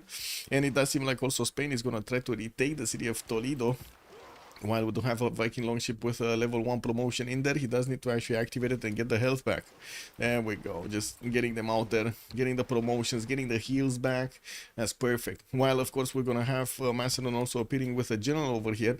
We do need to see if Rage is gonna protect the city of Cordoba. Should Macedon just totally ignore Toledo's army? I think he should just totally ignore Toledo's army, no? Rage losing cities to Norway is something I've seen before. Okay. Yeah, it happens. Okay, what do we have here? Any military? It looks like Hungary is starting to get his swordsmen out, moving towards the city of Mitla. And of course, that trader getting through. America is getting his scout in the city of Buda so he can pillage the Gavron Plaza. There is also Zankian as a merchant. So there we go. We got Hungary picking up Zankian for that extra merchant point, while new traders are getting out from Estergom. I do see a scout from Pest actually.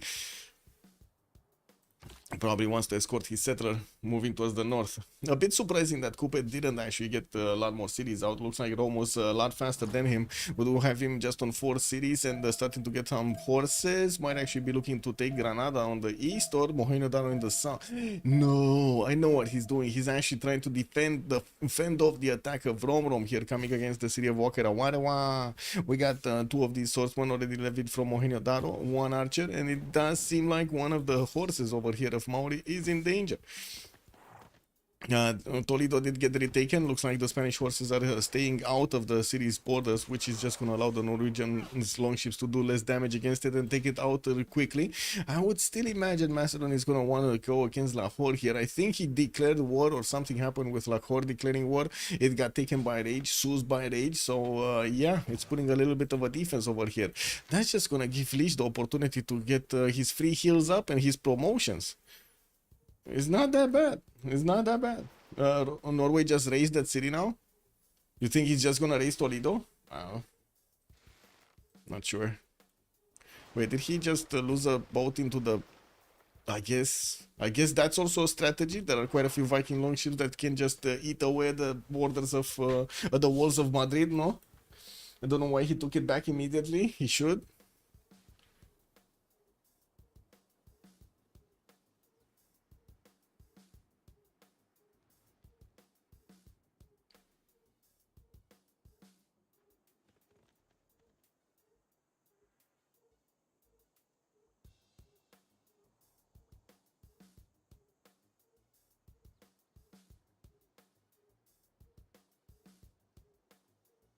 How did TBD conversation go before the vote? Surely Norway is not in this season. No way! No way! Yeah, well, it was.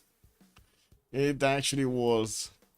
Didn't they see... Well, I guess... This doesn't say anything. Nothing says anything over here, actually. Pacific Ocean, but are these stars actually from the Pacific? Oh, yeah, they are. Anyway. Not even that, actually. But whatever.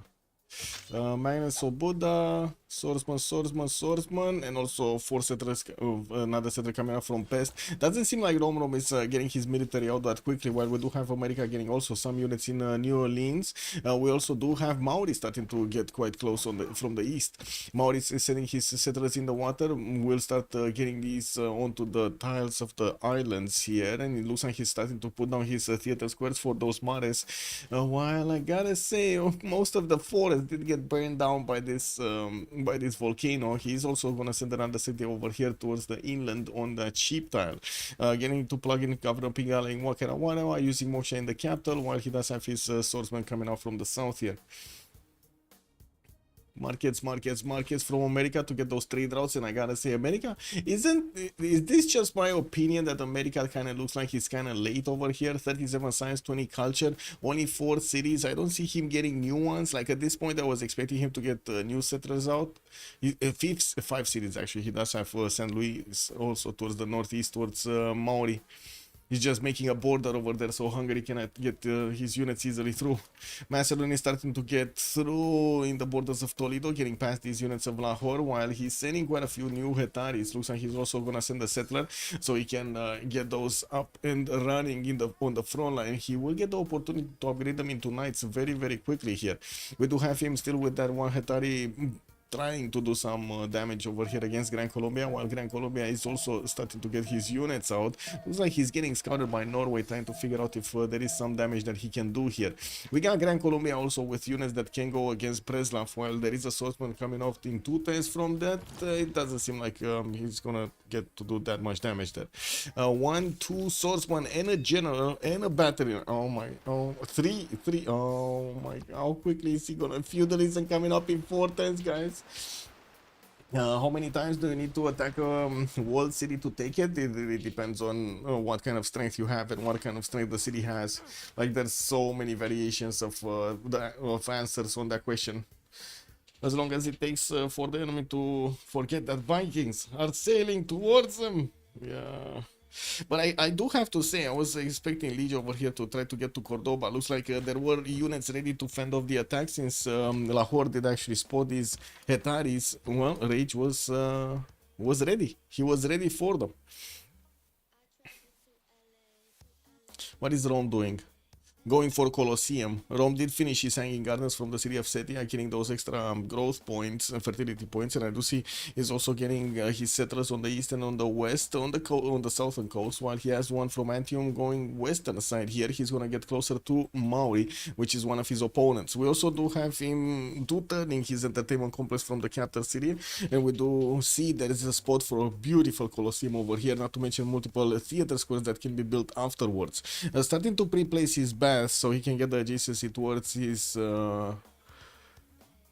big industrial zones. Did he? Oh yeah, he chopped this deer tile. Okay, I was wondering because this Hanging Garden is just throwing a wrench in his industrial adjacency, but I guess it is what it is. No, the Hanging Garden is pretty good.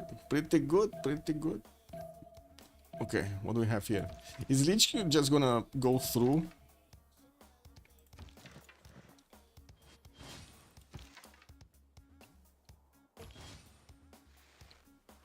Oh, builder got taken. Norway is managing to get one of those builders away, the one that was working on the Matterhorn tiles, while Spain does have defensive archery. It just didn't make the cut.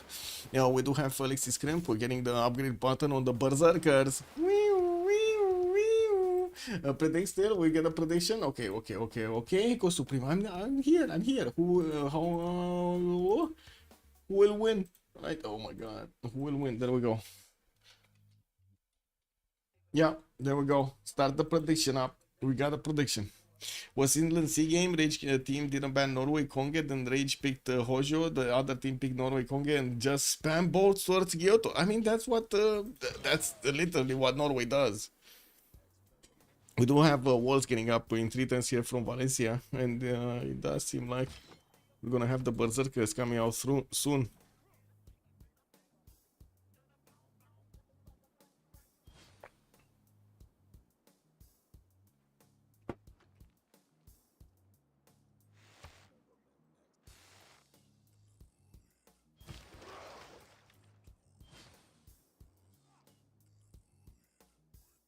Well, finally, some horses from Macedon are going towards the Grand Colombian city of Panama, and I do see he's plugging in also Pingala in the city of Alexandria. Soon gonna have those knights apprenticeship in 5 turns, feudalism coming up in 1, while he's getting Magnus in Aigai. He's starting to 1 turn Hetaris. That's gonna mean a lot of science quickly coming up for him. JJJ does also have quite a few horses, but going north, looks like the one that was going towards Preslav is gonna retreat.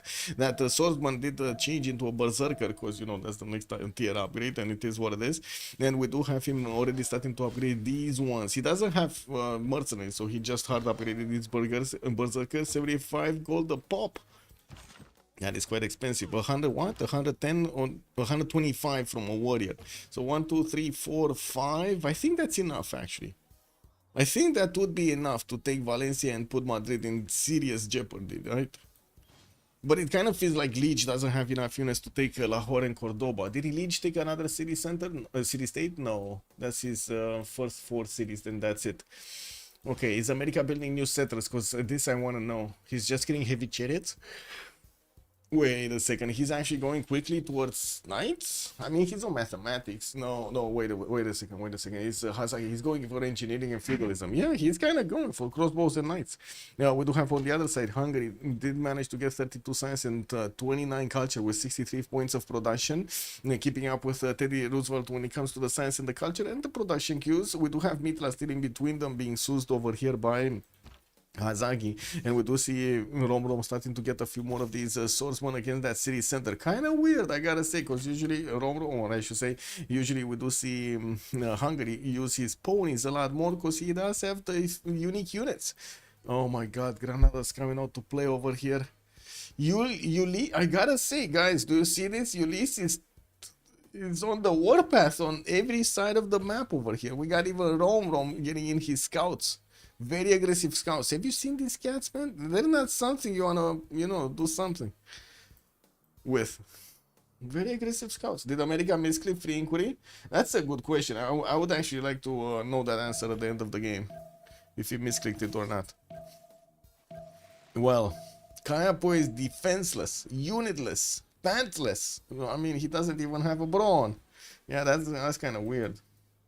Anyway, what do we have here? Macedon getting through. Toledo did get out. No, Norway already got a berserker out in the borders of Valencia. Man, that guy didn't spend a single moment in the water. He was like, no, touchy water.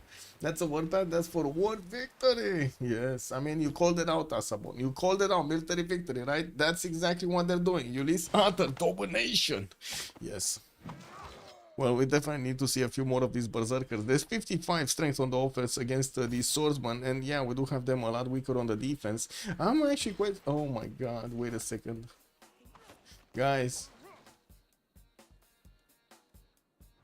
Look what's happening. Oh, this is beautiful. This is beautiful. Do you see Gran Colombia? Do you see where those zerkers are going, guys?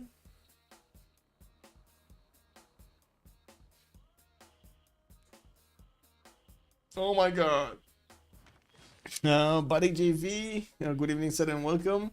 Is FFA Andes versus Pink Pajamas? Wait, what is PPJ? I don't want to actually think about it.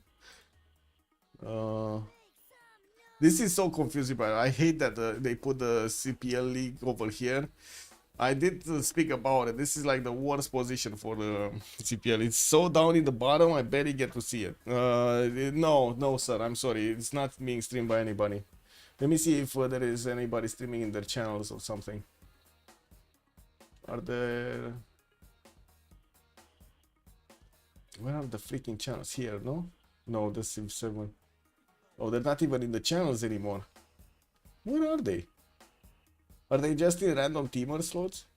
Oh no, they're here. They're here. Never mind. We got Chillbrains and Hot Jobs actually streaming from either of them, but I don't think you have access to these channels. Like they're just streaming for their teammates, basically. Normal occurrence. Yeah, Berserker is getting the choco. Yeah, they're getting the choco. Oh my god, that is gonna be such a big problem for JJJ. Because we already see him trying to fend off the attack in the city of Panama. He's also trying to get Preslav down, which is like whatever for Alexis Kremp. Still gonna pump out that Berserker next turn and probably gonna take out one of these horses with it. And in the meantime, he's just gonna lose his core cities. So he's basically giving up his core cities for a city state that doesn't matter at all. Uh-oh. Okay, looks like the Berserker did get taken out in Valencia, but that also should give Rage the idea that there aren't that many units coming through. He should have been invaded proper, no?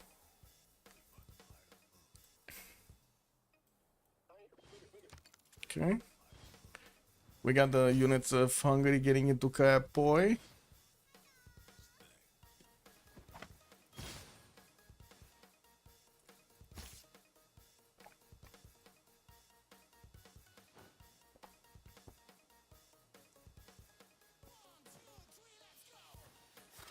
In real life, Vikings could not conquer anything from America. Yeah, but they kind of conquered everything in England, no? They went in a few times, just cleaned up the island and went back. Kick. Or at least that's how the movies go. Okay. 2 turns for Warlord's Throne, also finishing in Rage's City. What did we have here? This was Ancestral Hall or Warlord? Warlord's Throne, actually, on Hazagi. And he's starting to get a lot of knights, pre-built knights out. Heavy chariots, 4 of them coming around, going towards the San Luis. He's 2 turns away from stirrups. He's gonna have the knights very quickly. Is he even gonna get mercenary? Well, at least he does have 45 gold at 1038 with 52 on the other side of his teammates. There is a decent amount. Oh, and that's it. City of Quito got taken down, guys. He's never getting mercs. Yeah, he's probably not getting mercs. Yeah, Alexis Krim just takes it away. Yeah, okay, you know what? It was at the expense of Preslav, but who cares? And wait a second, Norway can take Preslav back. He has 2 berserkers next to it. Unless GGG is just gonna, you know, raise that city. Oh my god, these berserkers did the damage even without the general. There's a general and a battery and I'm coming through. We do have also Macedon still having problems here, taking the city of Panama away from JJJ. While it does seem like he just kept on putting units on the eastern side and got the city of Lyon on the front line against Rage here. He's gonna try to take out Lahore. And in the meantime, Lahore is building up the walls in 1 turn that will deny the Hetaris of doing the massive damage against that city center. Madrid is trying to repair also the outer defenses, so he gets the full strength walls, and I do see Norway is getting attacked over here by the Grand Colombian horses. Horses. Doesn't matter, no? It doesn't really matter if he's getting attacked by horses or not. This one, look at this berserker, it just slam into the horse, 56 against 38, and that horse is gonna be like, oh, that's something, touch me. Classic berserkers eating chocolates and drinking Preslav wines. Yes, the thing is to with berserkers. What is to? And wait, what happened here? All of the units of Rome got back into Granada. He wants to upgrade them into men at arms. He's getting horseback riding, not men at arms. I don't think he actually has the upgrade button of men at arms. Anyway, let's see. Let's see next turn. Okay, Toledo still fighting. We got a few of these units of Spain that are trying to actually get into Lahore's borders to fend this off. And looks like Lahore did manage to take out one of the Hetaris at the expense of so much of that swordsman's strength. We do have also that city of Quito being taken out entirely. It looks like GGJ did lose his Chocolate Hill city, while Preslav did get liberated by the Grand Colombian units. We still have the berserkers that can do the damage even from the coast, even from the water. 54 against 33, that's going to be easy for the berserker to finish it off. And the general still needs to get onto the shoreline here. It's barely moving 2 tiles per turn. That's not really that much. I'm a bit surprised that Lich didn't put more units into the north, but I'm pretty sure he actually wanted to focus everything on his opponent over here on Spain. A bit surprising that we didn't have also Norway do the damage here, but to be honest, he did so much damage to JJJ, so much damage. He's down to 20 science and 36 culture, 76 points, 77 points of production also. I do see Coupe did jump up to 130 production, but then I take a look at this Historia. He's at 160. Oh my, getting that Colosseum out in 3 turns here from the city of Rome while he's placing down his industrial zones. Those are going to be pretty poggy-woggy ones. A +4 over there, and another +5 over here. That's going to turn into a +7 with the other one. Another actor coming through, and an army of fiddlers and builders are coming out from his city so he can get those improvements up. Who did manage to get Burica though? I do want to see. Nobody? So El Cid got picked up here. No, somebody. Oh yeah, there we go. So it was Macedon that picked up Burica. So he has the opportunity right now to use that military engineer to create pathways. Where is the general? I think he's just using it as damage. Yeah, there we go. He's just using it as an actual general, not the military engineer. He can just fake buy them in cities he didn't found. True, he can just buy more. He can buy more, true. But he does need a face though.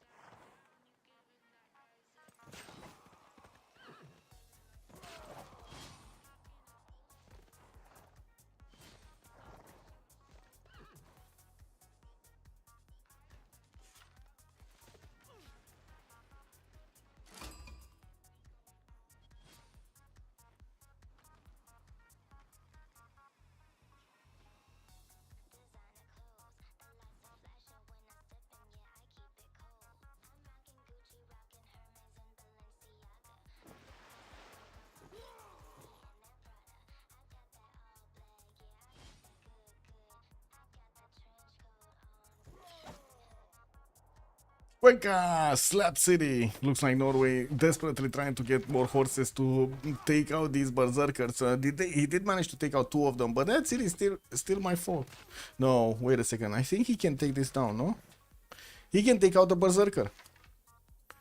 He can definitely take out this berserker, and Cuenca is just gonna survive on like 20 HP or something.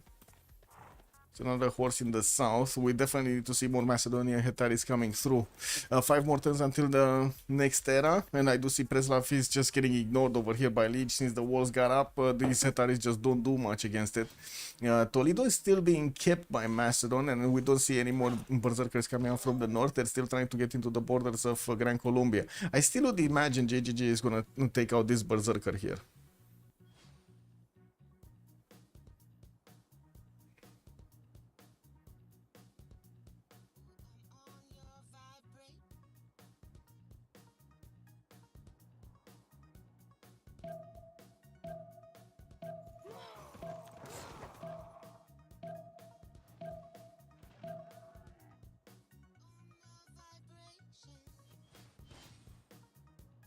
What do we have here? So more cities from Maori getting onto the islands. That's going to put him at 2, 4, 6, 8.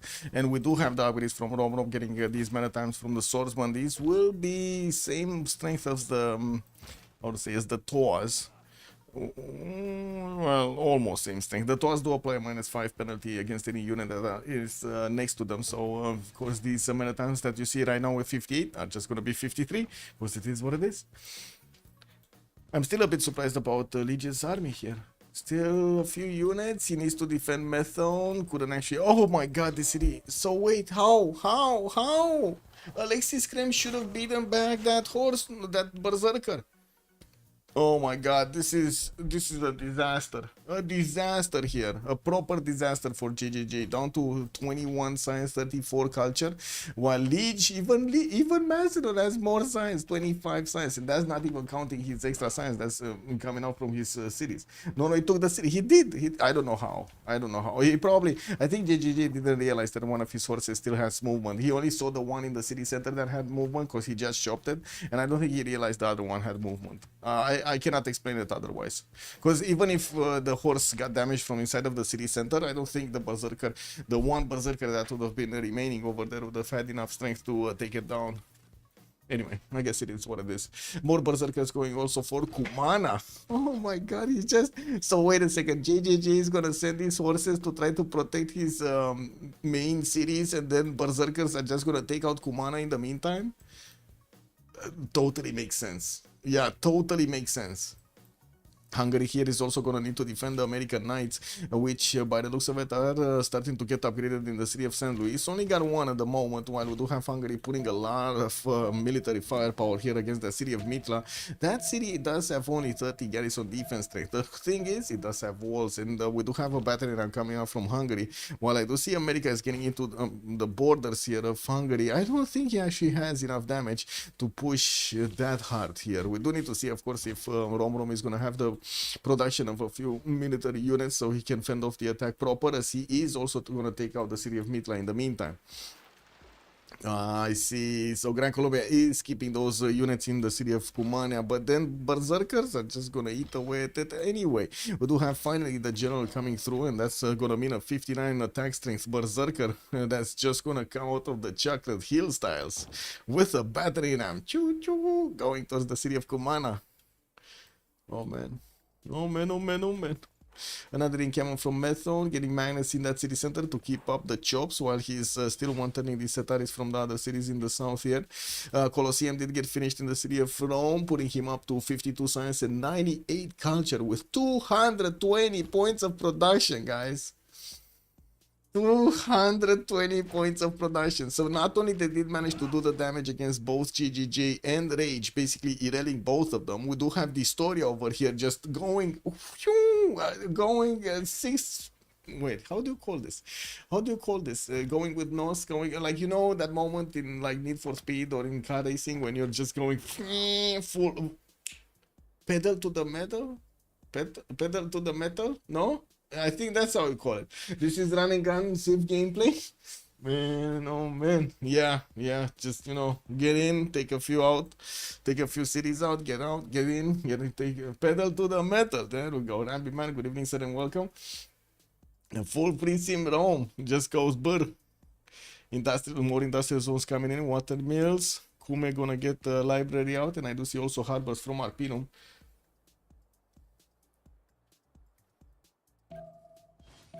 Full free sim. Yeah.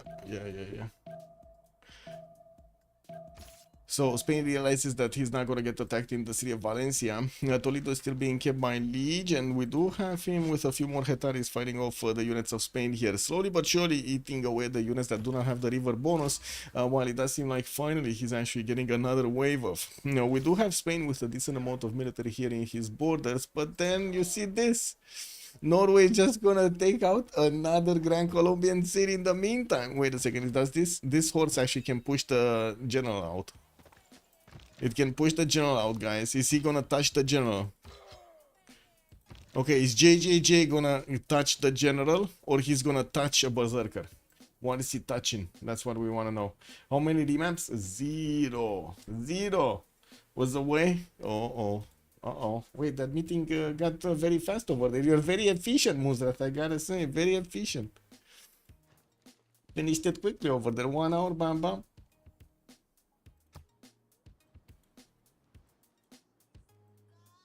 Yeah, that seems like Norway is gonna be on the back foot for the rest of the game here. He's 63 points of production, but so is Alexis Krempirelling himself doing this, by the way.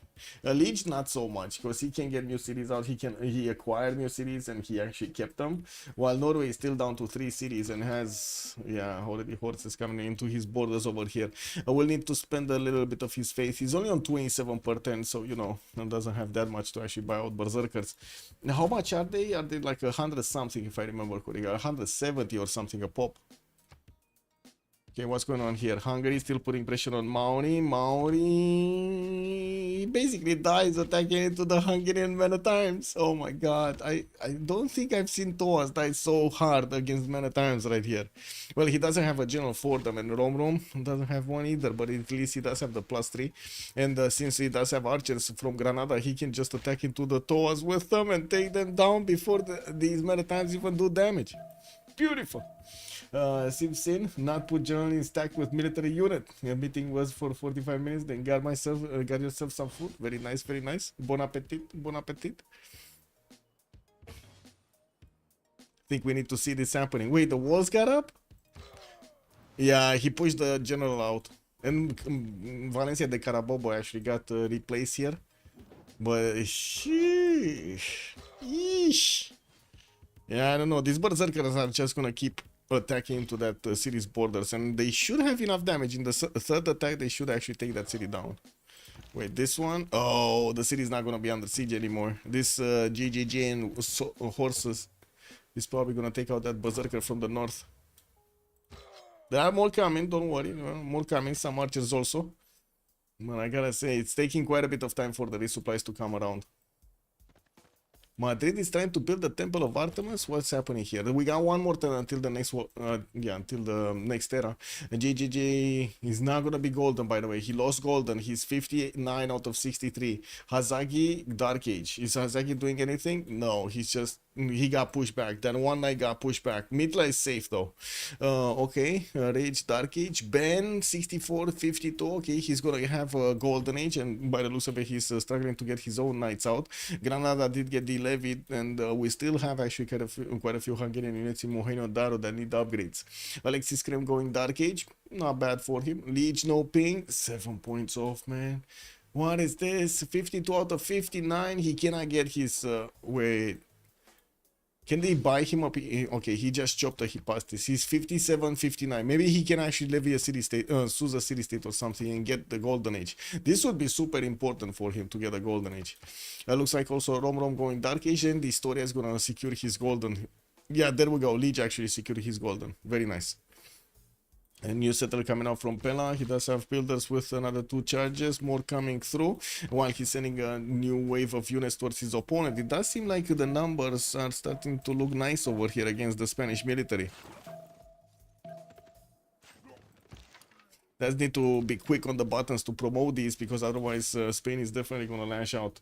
The normal age enjoyers, yeah. Seraph also, good evening, sir. Where'd the ram go? I think the ram died. And Kumana got taken down. Alexis Graham just takes down the third city of Gran Colombia. Man, this is just... Oh my god, man. He did so much damage. JJJ is down to 24 science and 22 culture, guys. 55 points of production. I did see the top city. Bergen, I guess Gran Colombia is just gonna have a few pillages and that's about it. Oof. We got Madrid still working on that Temple of Artemis. And we're gonna have a minute and a half until we're gonna have the polls. 3 tens for intelligence to come around from Ben. We did have Fazagi starting off on his libraries. We do have him on 66 science. Dark Age, by the way. He went Dark Age this time around. I would imagine he's actually gonna go Dark Age heavy. I mean, Hungary is still Dark Age also. 47-22. This is Irel points over here. Irel area. Rage. So we got 3 basically players Irel on the side of TBD, with only Ben okay-ish on 48 science with 67 culture. Still needs to pick up a golden age. While on the other side we got 1 and 2 Irel. I wouldn't really call Liege Irel, because Macedon is never Irel in this position. Like, let's be honest about this. Macedon just is gonna keep pumping out units and he's gonna get a lot of science. A lot of science. Like in the tech side, I'm pretty sure he's keeping up with the techs. He's 17 techs, Distoria's 21, Rage is 15, for example, Hazagi is 18. So he's just 1 tech away from Hazagi that has like triple or double the amount of science of him. CC in 20 seconds or 20 minutes or 20 times, Adam. Oh, we got Corsairs coming and getting upgraded here from Gran Colombia, and we're gonna have just those a few seconds needed. No unit necessary. Oh, I see, just 20. Yeah, I guess in hindsight 2020 is better. This so me.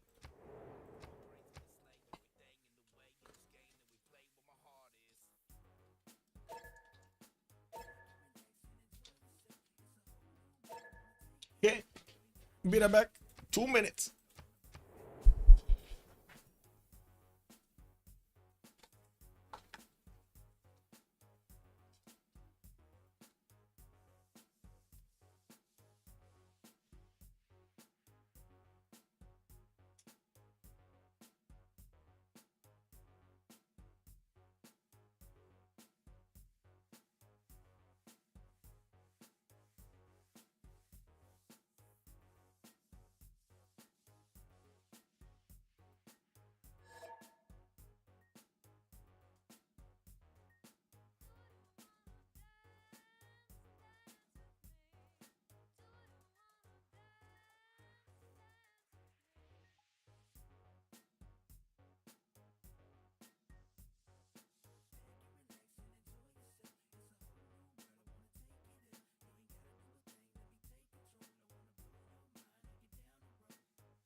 Sitting 2 already?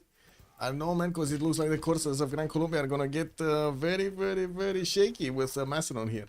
GGG normal age, unfortunate. He still has a few berserkers on the eastern side, and I do see Preslav is still left open for the grabs over here in the north.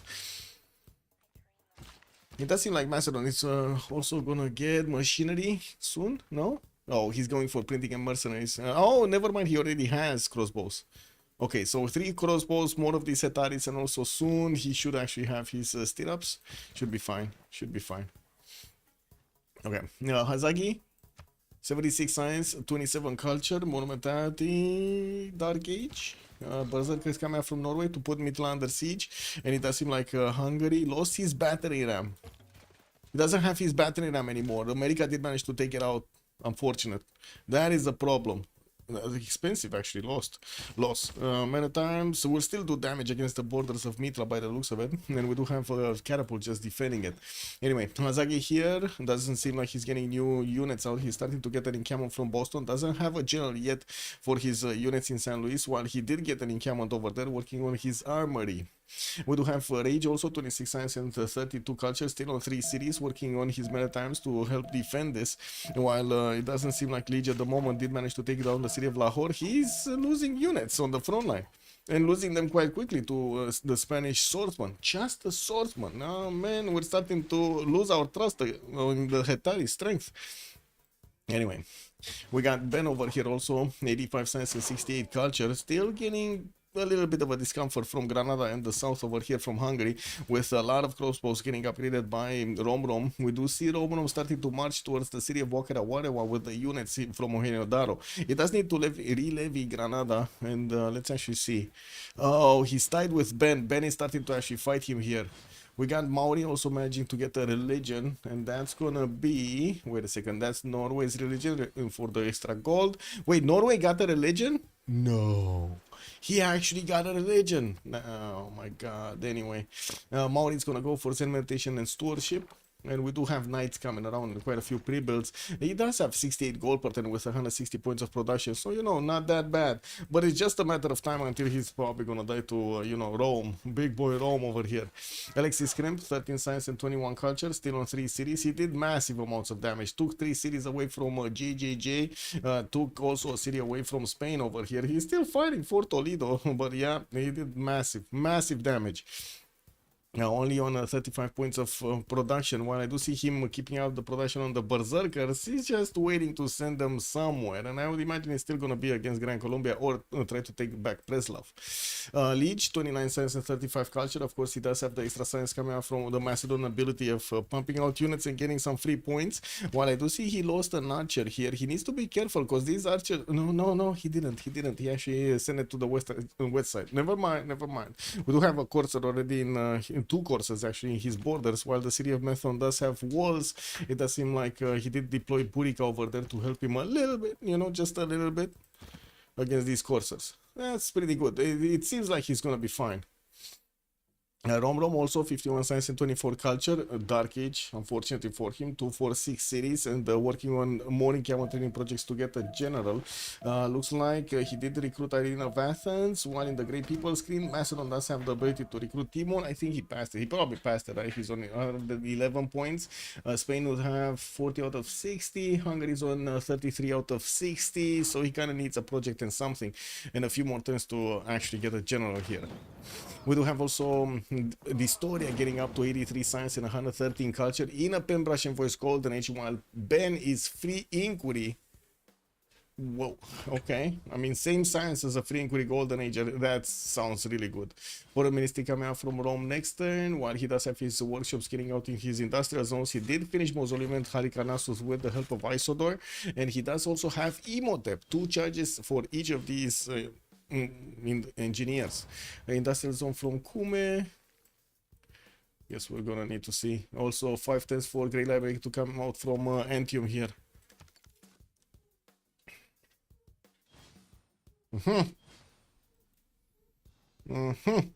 More heavy chariots getting chopped in Hazagi's territory, trying to put as big of a military as possible, since we did have Mitla being taken down by the units of Hungary and also the Norwegian units. That's one science city taken out from the game. JGG does have Anshan in his grasp with 11 of those, and Nalanda, it's a pocket CS for Ulyss. Nalanda is the pocket CS for Ulyss. No unit actually managed to get in here. That is a bit of an issue. Yeah, 300 production Rome is kind of disgusting, especially since Ben over here, which is on Coupe, is barely on 173. Oh wow, intelligence coming out also next time from Mauri, while he's gonna start spreading his religion from Kayapoi. It's gonna take a while to get all of the bonuses from it. Wait, Granadas! No! Granada sold his units! Where is you? Man. That is nasty. Guys, he got shafted by Granada, man. By a city-state, bro. He just deleted his army, sent them home. All of them. There are only like 2 archers left. Anyway, looks like Taumutu is gonna be attacked here. Ben is gonna need to reposition some of his units there. Yes, nice that we're defending Wakarawarewa that still is getting under attack by these crossbows here of Hungary. And we go, Taumutu getting slapped silly. Yeah, it's gonna get slapped silly. Even with the horse inside of it. Well, I do see Maurice positioning one of his builders. Maybe he can get the walls up. Okay, what's going on here? It looks like Toledo did get deleted, by the way. Finally, New Hetari is coming out from the north. Grand Colombia is not going to enter the Macedonian borders and actually do damage there. He does have a Corsair trying, and of course the Hetaris are fending it off at every point here. I do have to say they do have a lot of gold pattern coming up on Distoria and on Rom, so I don't think their economy has a problem to keep upgrading units over here, especially on Alexander. This the way too far ahead, like scary ahead? Yes, he's so far ahead. Which is it? 2, 4, 6, 8, 9 cities right now with dams coming out from Aretium and also more universities. He's getting aspired from Rome, and I'm pretty sure he's gonna just keep jumping up in the science. The 300 production will allow him to actually get so much done, so quickly. Are they going to have the goal for the Rough Rider upgrades? Is he gonna get to the Rough Rider upgrades? That's I think so. Yeah, I think so. We got him on Metal Casting next turn with Divine Right also coming up in 2. While I do see he has 2, 4, 5, 6, 7, 8, 9, 10, 11 soon. Rough Riders, it does seem like Rom is gonna need to get a stronger unit out, a line infantry or something. Or even an infantry would actually be better, but these Rough Riders are gonna hurt. They're gonna hurt a lot. I'm not sure if he's gonna get a general for them though. John Dark is gonna be the next one. He might. Let me see. So Hungary picked up Timur, Abu also. Ethelflaed got picked up by Macedon there. And we do have the next one, John Dark. Well, it is Renaissance Industrial, so it does give him the points. He just needs to get it out.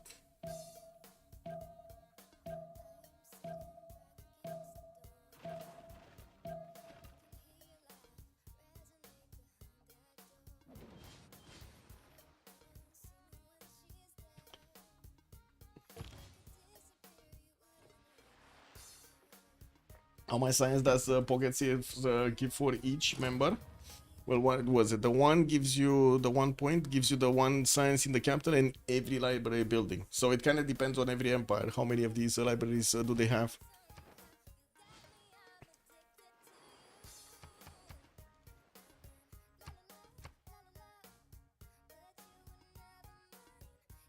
Okay, no more units to the south of Preslav, but we do have a lot of units to the north, and looks like they're going towards Anshan. He's gonna try to take Anshan away. He might. He does have his general deployed over there with 4 of these units getting through. An archer and just a single longship in the water. He's starting to actually get new traders out, which is going to be super important if he does want to go for the later part of the game. America sent one of his knights here. That's a long way for the knight to actually travel. And we do have some berserkers that are going to try to put up a defense.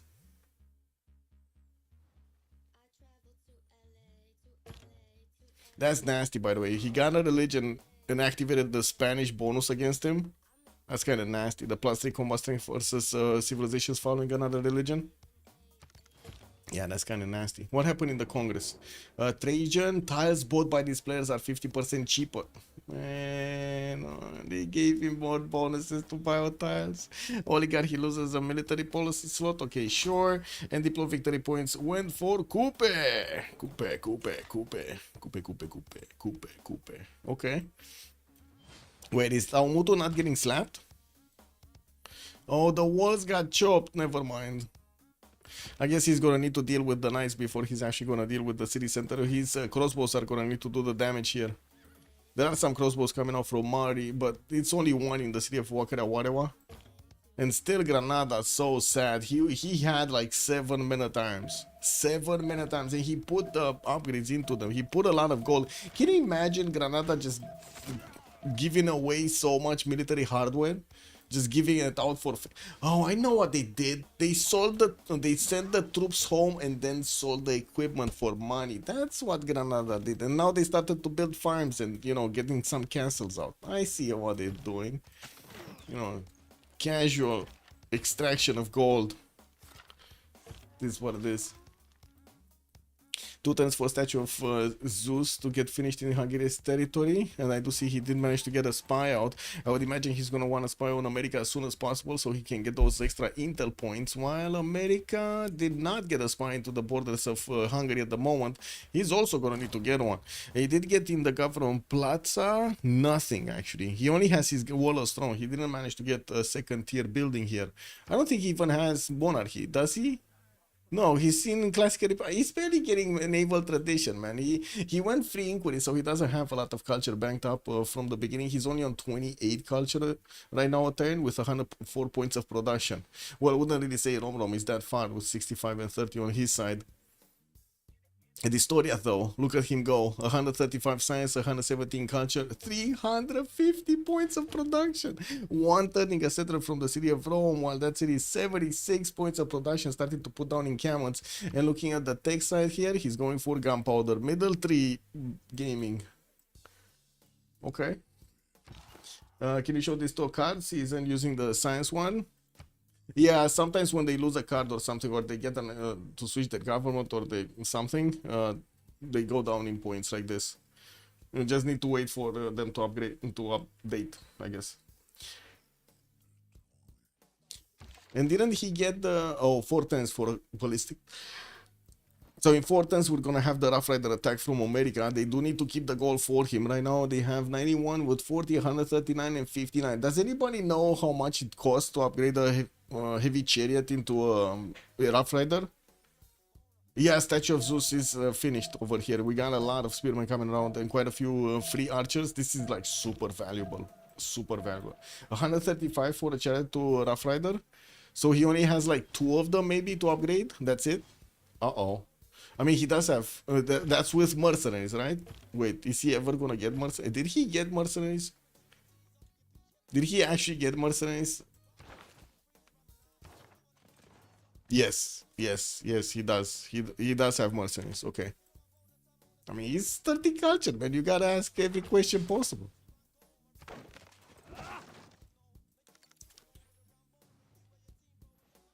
Returns for knights. Okay.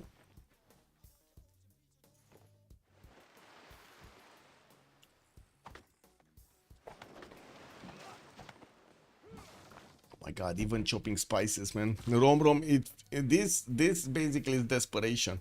Rom knows that he's gonna get attacked by the Rough Riders. And he's very worried about this. He's trying to get as many chops as possible, as many of these pikemen as possible. Maybe he does have the opportunity to actually get to piking shots to slow down these Rough Riders. Otherwise, he might actually lose his empire here. What's going on here?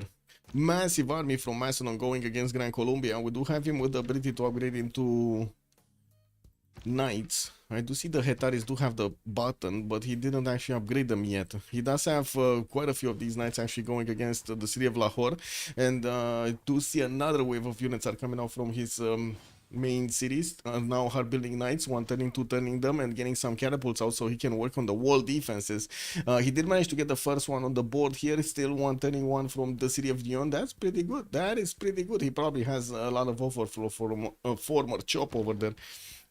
And since he does have a general next to these catapults, he can walk them onto the hill and start shooting the city of Lahore with no pause. If America has the general and Hungary doesn't, I think actually Hungary does have a general.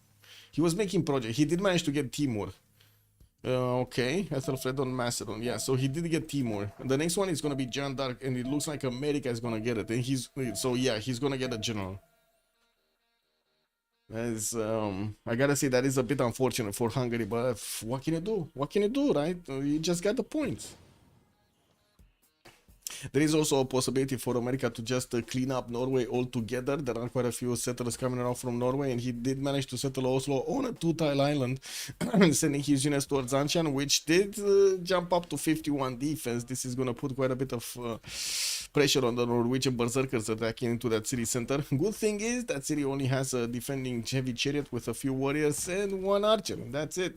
So, you know, not that big. Not that big.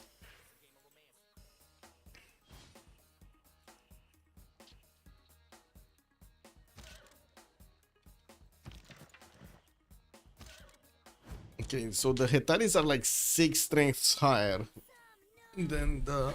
sorry, the Knights are 6 strengths higher. 6 strength points higher.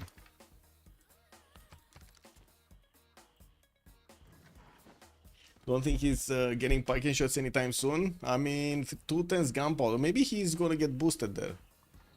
I don't know. But I don't see anybody boosting him. So, yeah, you might be right. You might be right. Because next turn we're gonna have ballistics, he's gonna get to upgrade them, so in 2 turns we're gonna have them starting to march. Musketmen might actually hold this for a little while, like at least a few more turns, right, until those pikeman shots get out. You can see how many of these pikemen he's starting to get out. I am actually quite curious about the damage difference. So the knights attacking into a pikeman are 57 against 74. Pikeman definitely wins the day on this one. Yeah, they don't hold them, but they might slow them down. No? He just needs to slow them down a few turns until he gets his package. Anyway, we'll see. We'll see. We're talking assumptions over here, because this is a big front line. A very big front line. So I would imagine we're gonna have... Oh my god, you know what I'm missing? Guys, I played Beyond Horizon, and you can actually draw on the map in that game. You can hold the button and draw lines in that game. Whatever you want to draw, you can draw. That is insane to coordinate with your teammates. And what I wanted to do right now is just draw on the screen the pathways that he's gonna take, but I cannot push the button. Oh my god, man, imagine that. Imagine that free game having better ideas. Wow. Wouldn't you like that? The ability to draw on the map on the screen over here? This would be like insane. Oh my god. Just do the paint. It's so funny, by the way, in Beyond Horizon that you actually get to do that. The beginning 1 minute, everybody draws on the map. Pause time, everybody draws on the map. Instead of pin, yeah. What? There is no draw. I mean, I guess in Civ7 you would have a... Yeah, you would have lag. In Beyond Horizon, you don't have lag. Oh my god. My Athena, stop tickling my toes. Girl, what are you doing there? She's making me funny. She's bringing the funny.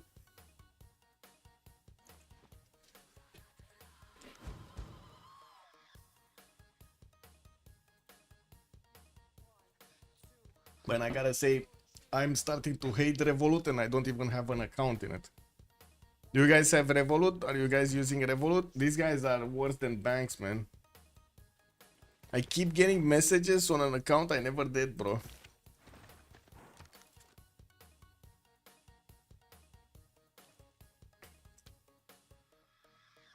America has a couple of field cannon pre-builds also. Yeah, 2 of them in San Luis, true.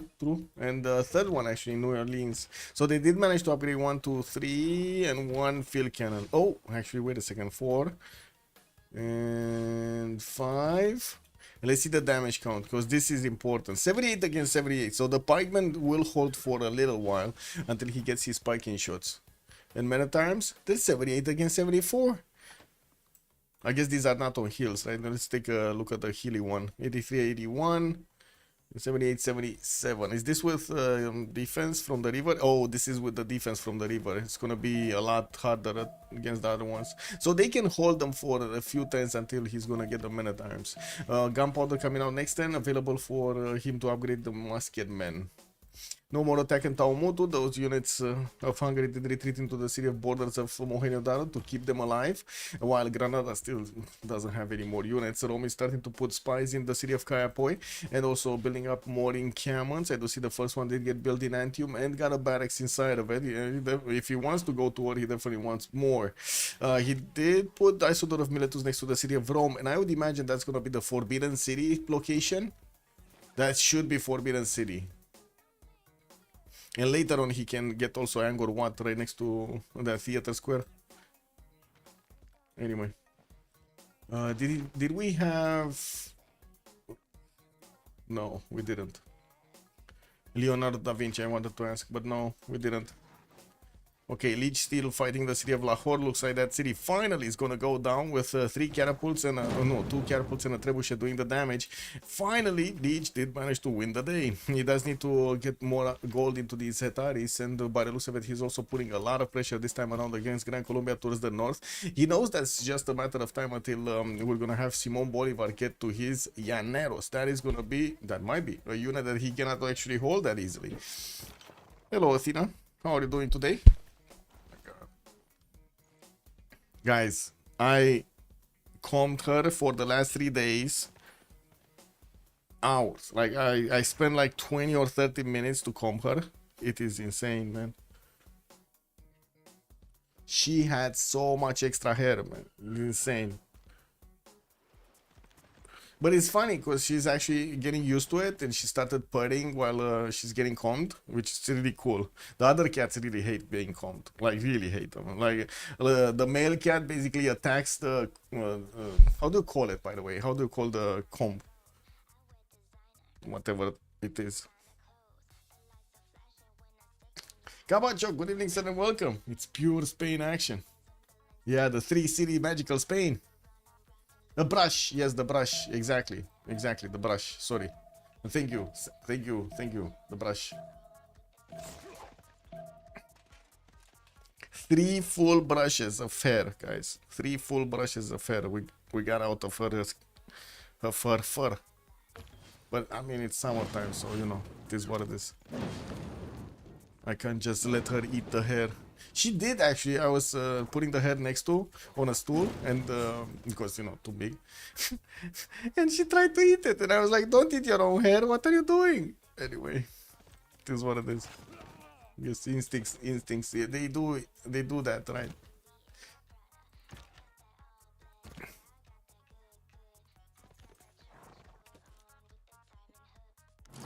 Beyond. Wait, say Beyond Horizon is your favorite current game without saying it? Yeah, Tandorius, basically. I mean, this is what it is. We're gonna have some streams with it. I do need to get a little bit better on it. I do have to say I lost a lot, but that's just like me trying to force myself to get as many belts, games under my belt as possible. It didn't matter which one or where, how, who, with whom, or something like that. I just wanted to get the games out. Still a bit frustrating that, you know, in 8v8, if your neighbors are actually, you know, making mistakes over there and you just die, it's kind of feels bad for the loss, but it is what it is. I really don't like the 1v1 setup. They have some of those games, I just don't like them. I like the coordination part of the games, you know. Spy coming out from Macedon. Did he put one into Gran Colombia? Doesn't seem like he actually put one into Gran Colombia. Still 4 cities over there. Did he put one into Spain? No. Yeah, he did. He did put it in Valencia. So he's getting some extra points over here of Intel. +3 Intel coming up for him.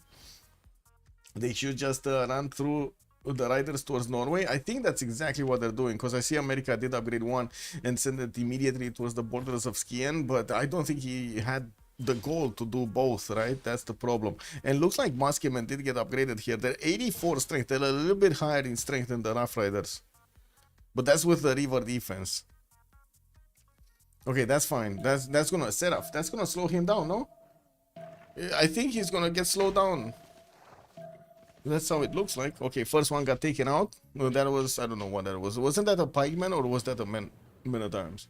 And he did get to shoot with the field cannon first, so you know, did a lot of initial damage. Okay, another one gonna be taken out. Two shining over there, those units. Hazaki is gonna get his sprinting out next turn, and we do have Rom just needing next turn. Just next turn, metal casting coming out next turn for him. He's got Oli, Legacy, and Victor. Yeah. Yep. And at the moment, yeah, she has the intel on America.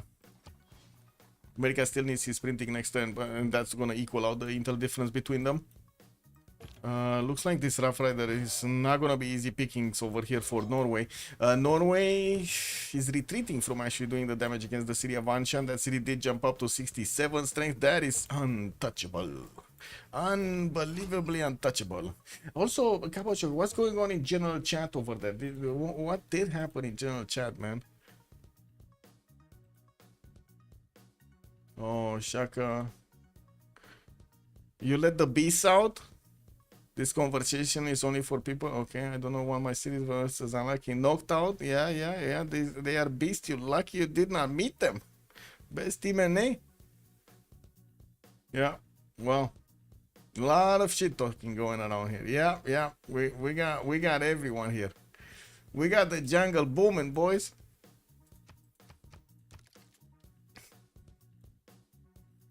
Okay, Macedon did upgrade a few more knights while sending them towards Grand Colombia, and it looks like again the cat thinks she's invisible, guys.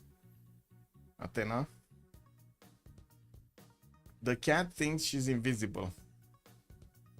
Yeah. Nobody can see her. She's actually watching the stream right now on the left screen. Kick. Athena, ești invizibilă? No, cafeaua mea. What the fuck? She just started to rub on my coffee, man. I don't rub on my coffee, I rub on your coffee.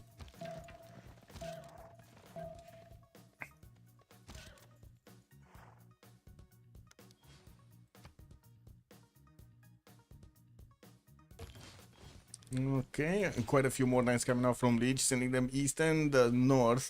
Well, I do see Rage is gonna get his, didn't he get his, he did get his Maritimes, he just needs to put a lot more gold in. He still is defending with his swordsman against the units of Macedon, while I gotta say Macedon does have right now crossbows that are gonna start getting into the front line. This will start getting dirty on the swordsman. We do also need to see if these knights are gonna be much better suited to actually go against the Spanish men-at-arms. They don't look like 60 versus 74. What are you doing, Athena?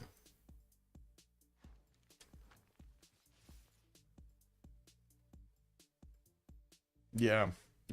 I don't know what she's doing. So bear with me, guys. Bear with me.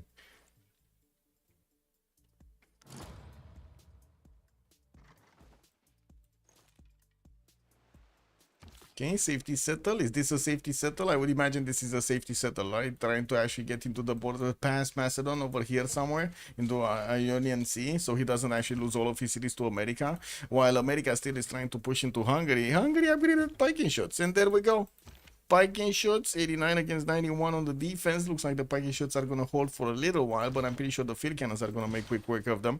These are the Viking shot killers, the field cannons. This is the deadly part. We do have a spy deployed also in Buda, and taking a look at this, looks like also we do have a spy from Hungary deployed in the city of Boston, so they can tie out their intel against each other. We do have extra +3 intel actually on America's Rough Riders right now. Did manage to get a little bit of extra, and we're gonna have a break next turn by the looks of it. And Athena is just taking a break also. Where are the hussars? He didn't build a single horse. I don't know what you're talking about. Where hussars? I'm saying we're ponies. We're unicorns. There are none. None. He didn't go for it. He just went for the iron units.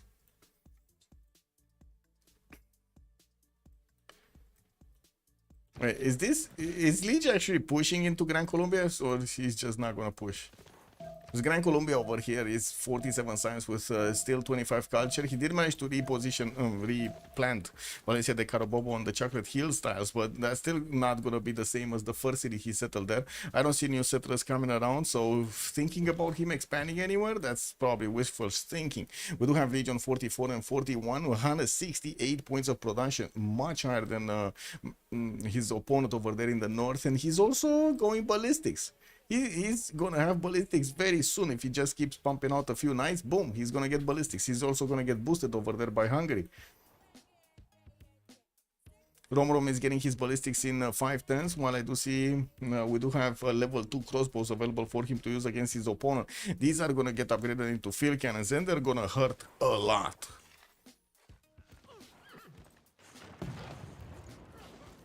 Okay, secondary army coming up from America, from the city of New Orleans, going on the western side of Obuda. They can get into the borders of Gior, where, of course, more pike shots are getting out. That one single American Rough Rider is going for the pillages here, and it looks like we got some spearmen trying to actually fend this off, but they just get one shot. And it looks like he's denying the pillage, guys. He just plays down something, or wander or something, and denied the pillage of the Rough Rider. Kick W.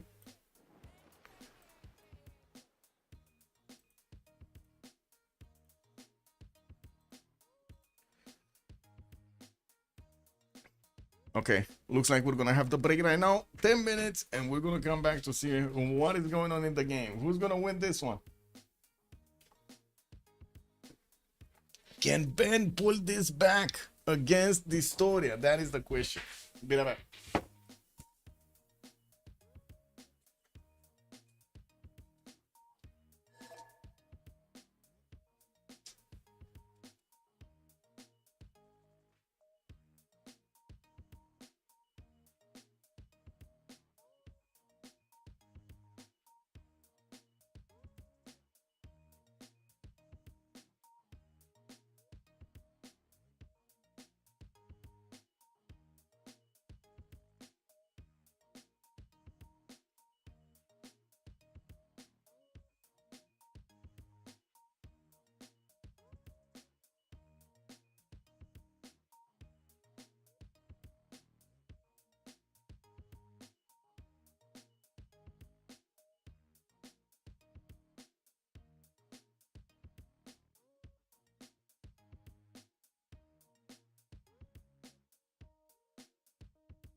Wait.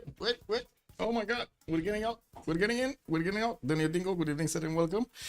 Also, Sandorius, did you ever play the SimCity rendition where you had to get a new platform to play it? What do you mean, new platform? Oh, Origin? Yes, I did.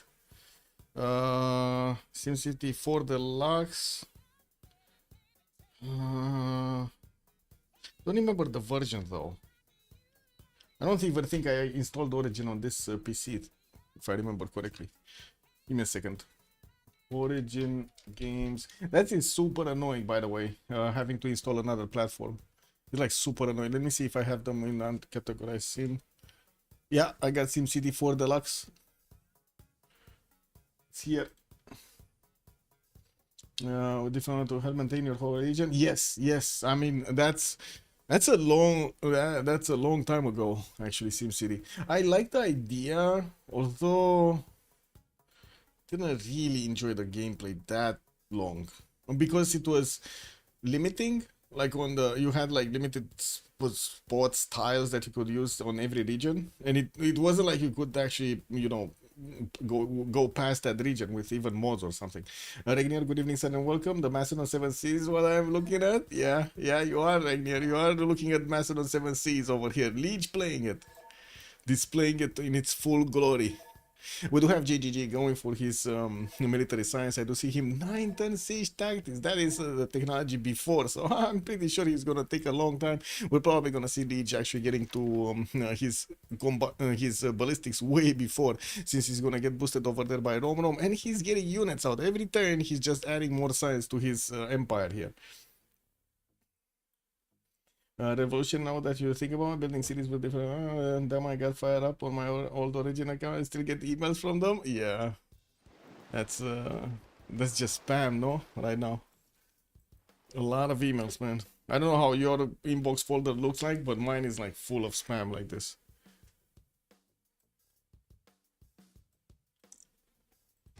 So it does seem like Spain did manage to get another city, and he's gonna go for the 5th one also. 6th one also looks like he's yeah, getting them into America's adjacency here, since America is pushing into Hungary as hard as he can. We do have Rom trying to get stronger units on the front line.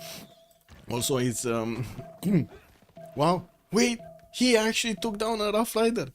Whoa, he actually took down a Rough Rider, boys. We got punkishes coming out from each of his cities, and by the looks of it, we will need to see these field cannons actually getting into range so they can attack properly. Another one? No, that one got away. He doesn't even get a promotion, guys.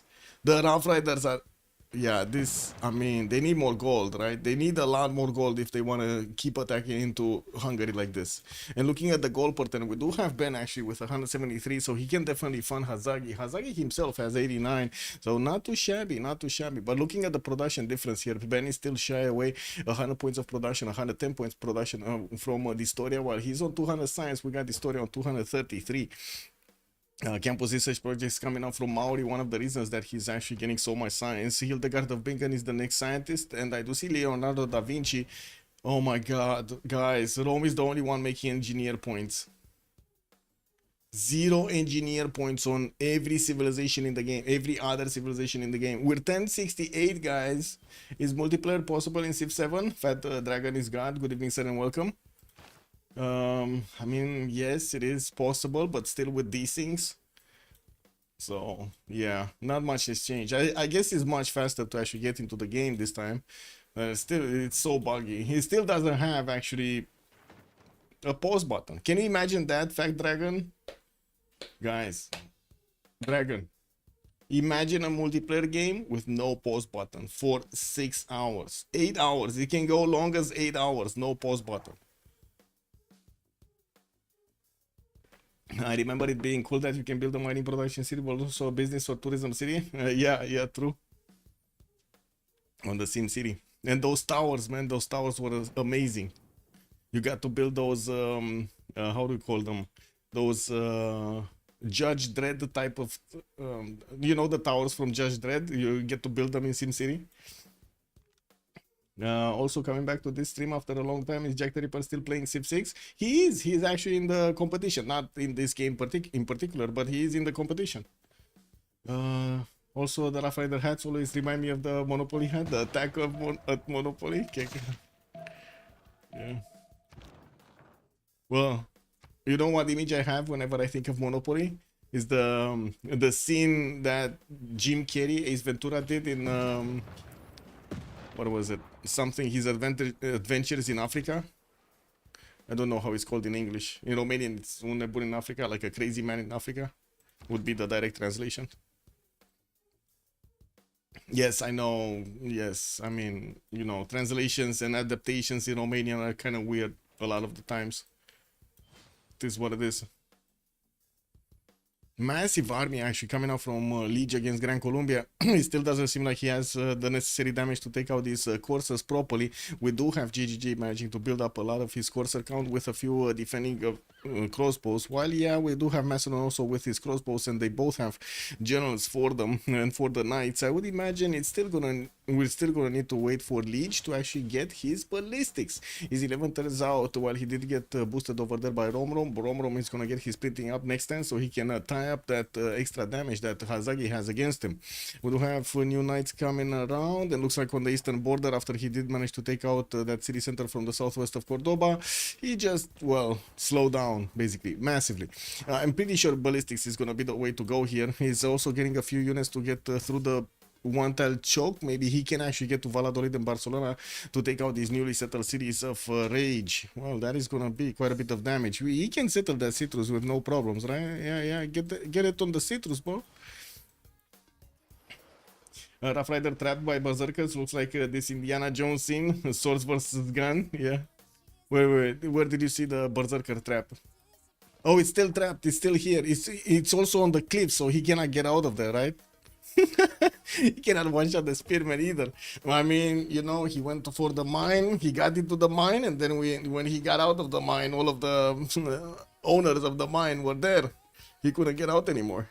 There are new Rough Riders coming through, getting past the city of Győr here, where we do have a line of pike and shots actually just defending the borders of Hungary, not actually defending Alexis Krempus' city. Alexis Kremp did manage to get 2 more cities down, Hamar and Oslo, and I did see a 3rd city is gonna get somewhere here, and a 4th one actually. Okay, so he's getting onto the shoreline of Macedon. He just needs to go past this territory and get it over here somewhere in between Rome and Macedon, so he can just get massive.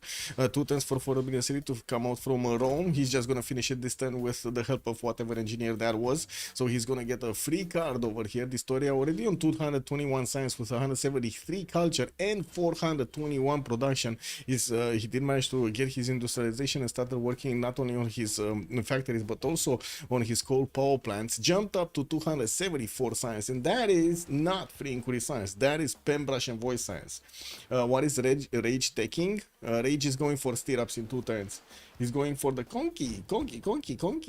Hello there, elephant guy. Hello there, sir, and welcome. Also, Kilvaki Sivani getting built in Distoria's territory. I do have to say he's on the same shoreline as Coupe, no? Yeah, he's on the same shoreline as Coupe. Oh my god. Uh-oh. Coupe, Ben is lashing out. What do we have here? Rome has Setia and Lugdunum. He has a bomber to defend, a frigate to defend, has a few more trebuchets, so he's just gonna try to fend this off without a fleet here. I see. He didn't get new boats out. And there are only 2 cities, but one is very important, right? Setia, very important. Hanging Gardens is over there. Not to mention Kilvaki Sivani. Oh, Rom didn't actually boost Liege to ballistics. That's his science that he got out from the knight and the crossbow that came out from his city centers, if I remember correctly. Macedon is very angry, by the way. He's just lashing out at Gran Colombia with no reason. He's just going full steam ahead over here, just screaming and clapping as he goes. And what tech is that? Is that military? What? Oh, you mean the conkeys? It's muskelman technology. Is what is it? Rifleman or something? Gunpowder. It's gunpowder. Here. This is it. So he has stirrups, he just needs to get a good gunpowder. I would imagine he already has military engineer, but we can check. If he has niter coming in, yeah, he does have niter coming in, so he has military engineering.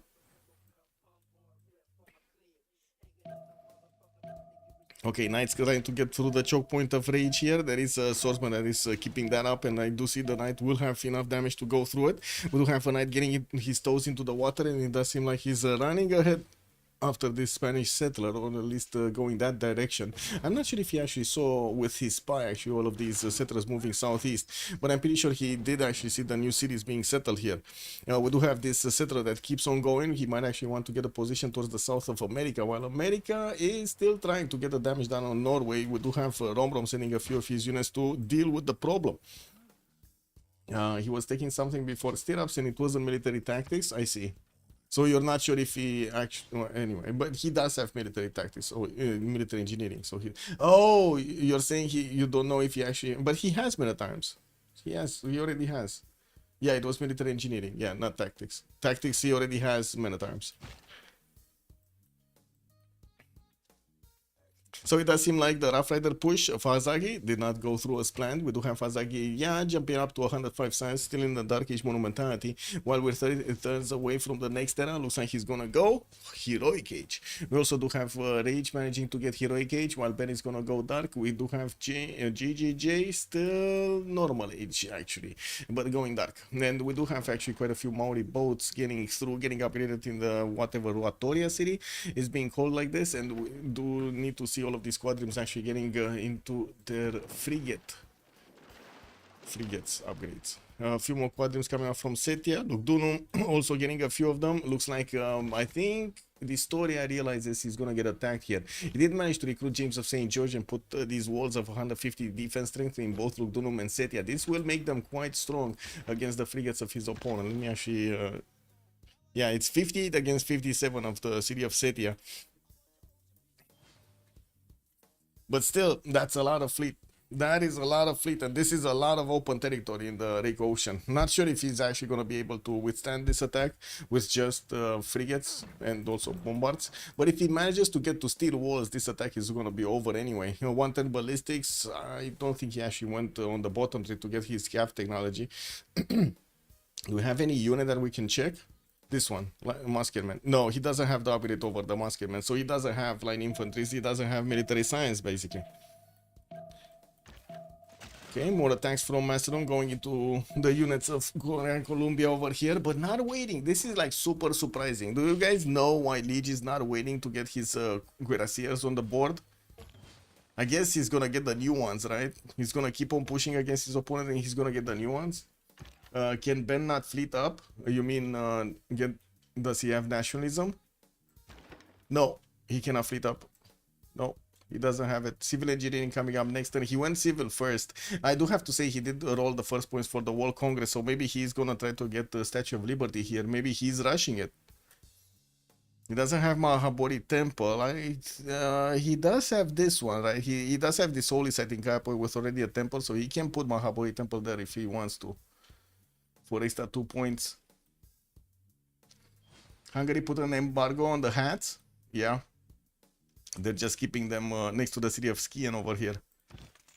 And I gotta say, these pikemen of Alexis Kremp are just not gonna do the damage against America. Wow, these Rough Riders are insane. Insane in the membrane, man. Look at this. So much damage. So much damage.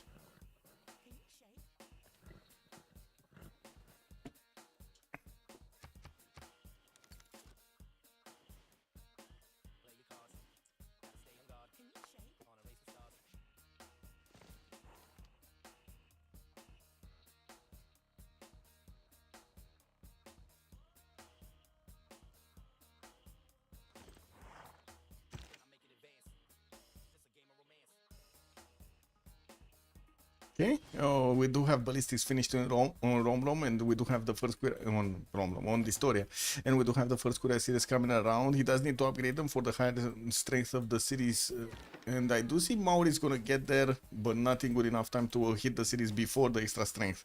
We also do see Distoria going back on the bottom tree on castles. That's gonna take a long time to actually get to his. So if he has castles, he needs to go through siege tactics, military science. I don't think he actually has. I'm actually not sure if he has printing. Oh no, he does have printing because I saw Forbidden City. So it's just gonna be like 2 more techs and then rifling and then steel. Steel is gonna be the technology that's gonna save him. against Maori, and I think he might actually be able to one turn everyone, right? 313 science, what is this? This is 852, rifling is 2 turns, military science is 2 turns, siege tactics 1 turn and a half. So he's gonna one turn this one. If he, well, wait a second, castles is 204, so he's gonna overflow that science into siege tactics and then 2 turn military science. Okay, got it. And we will have the World Congress actually start up in just a few seconds here.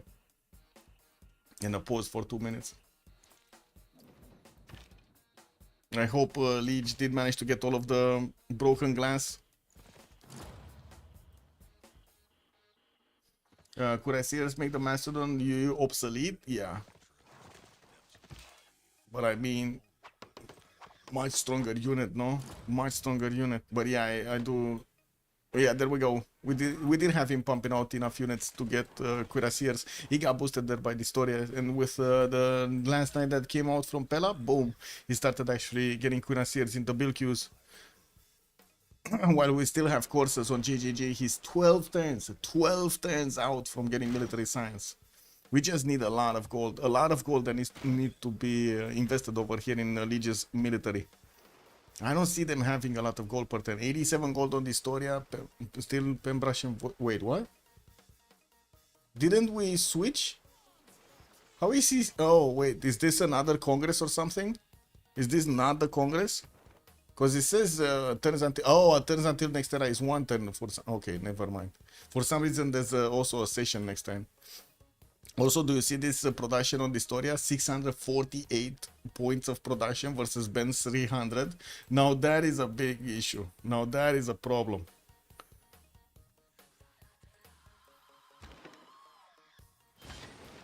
Okay, frigate fleets coming in from Rome.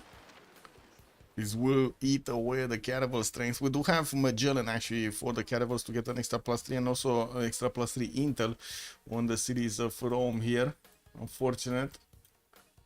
Yeah, it's a spy but only a level 1. What's the difference? Because I'm pretty sure he got printing. What is the difference? Is the spy... Oh, the spy is working on Formant Arrest, is not working the other mission. For Oxford University getting out from Rome in 5 turns. Leonardo da Vinci with his 2 charges is putting in those points, and we do have the Historia jumping out to 227 culture. Also World Congress, there we go. World Congress, let's see. Militaries, yes.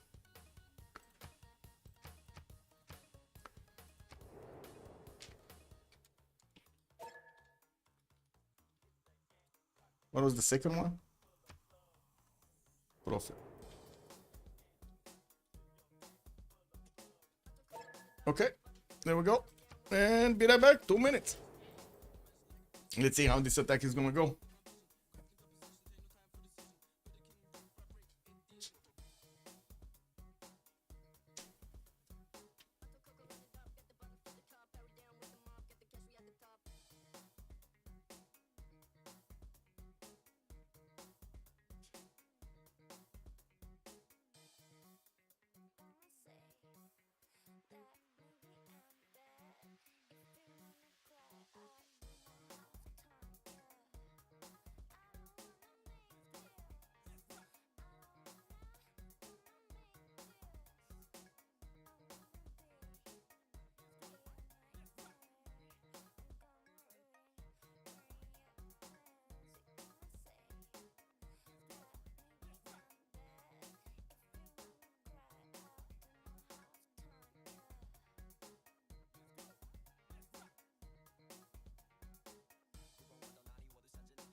Linda, good evening, ma'am. Troji 1073. Yeah, that's the way, man.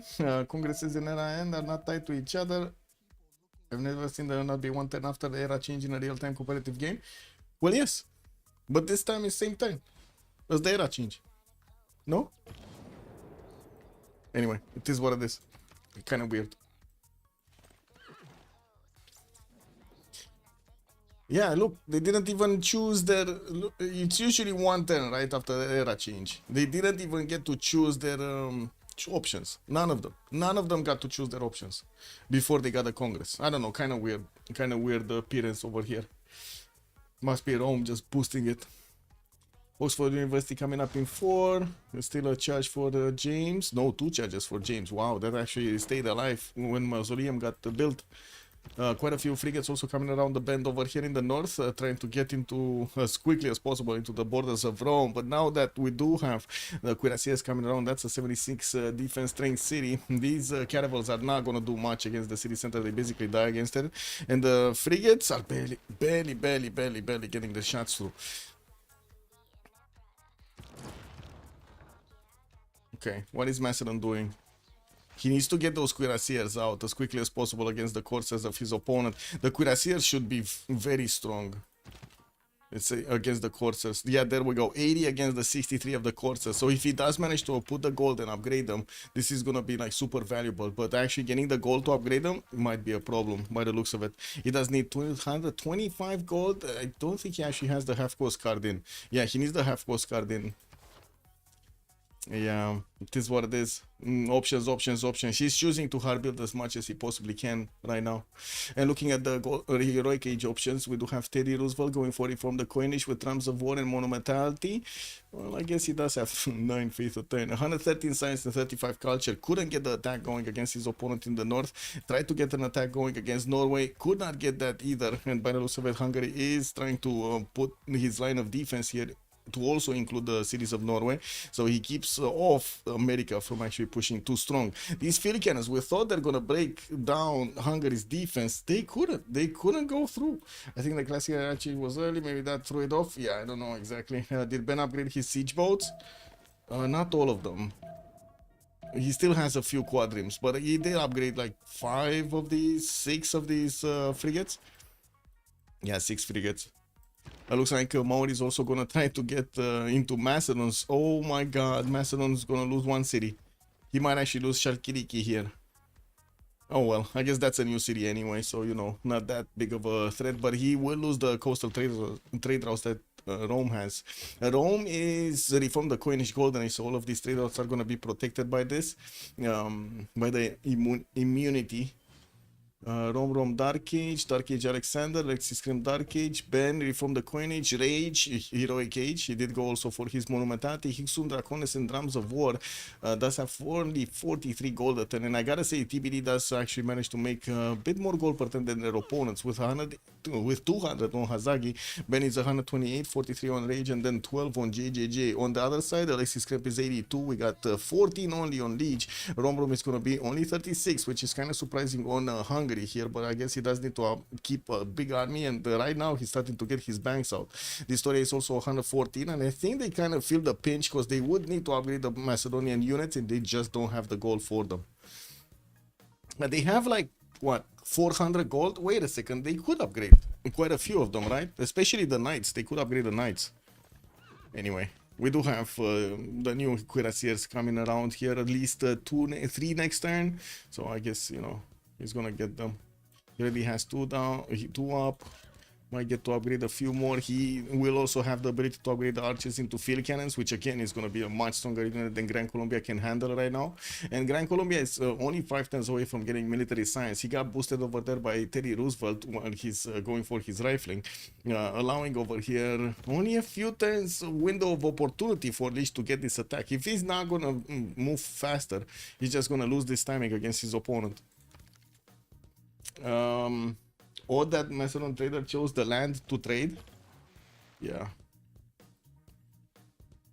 Oh, this. I think he sent it. Yeah, I don't know. Oh, wait. I don't think he has. What is it? Harbor technology that allows you to get the trader in the water. Yeah, this one. I don't think he had harbors, so the trader couldn't get into the water because of the lack of certain navigation. That's why he chose the land pathway. Okay, Macedon's knights are getting way low, way low. Gran Colombia might actually get to kill off a few of them before they get upgraded into his stronger unit, the cuirassiers. This is a bit of an issue. There we go, one down. This might actually be taken out by that other Corsair. It does not have a promotion. It should have actually got into the city center. He should put it into the city center to get healed up a lot faster.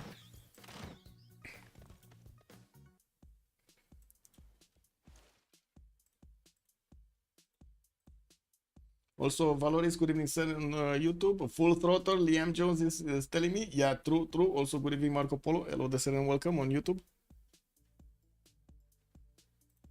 I'm sorry I didn't have these the chat up on YouTube.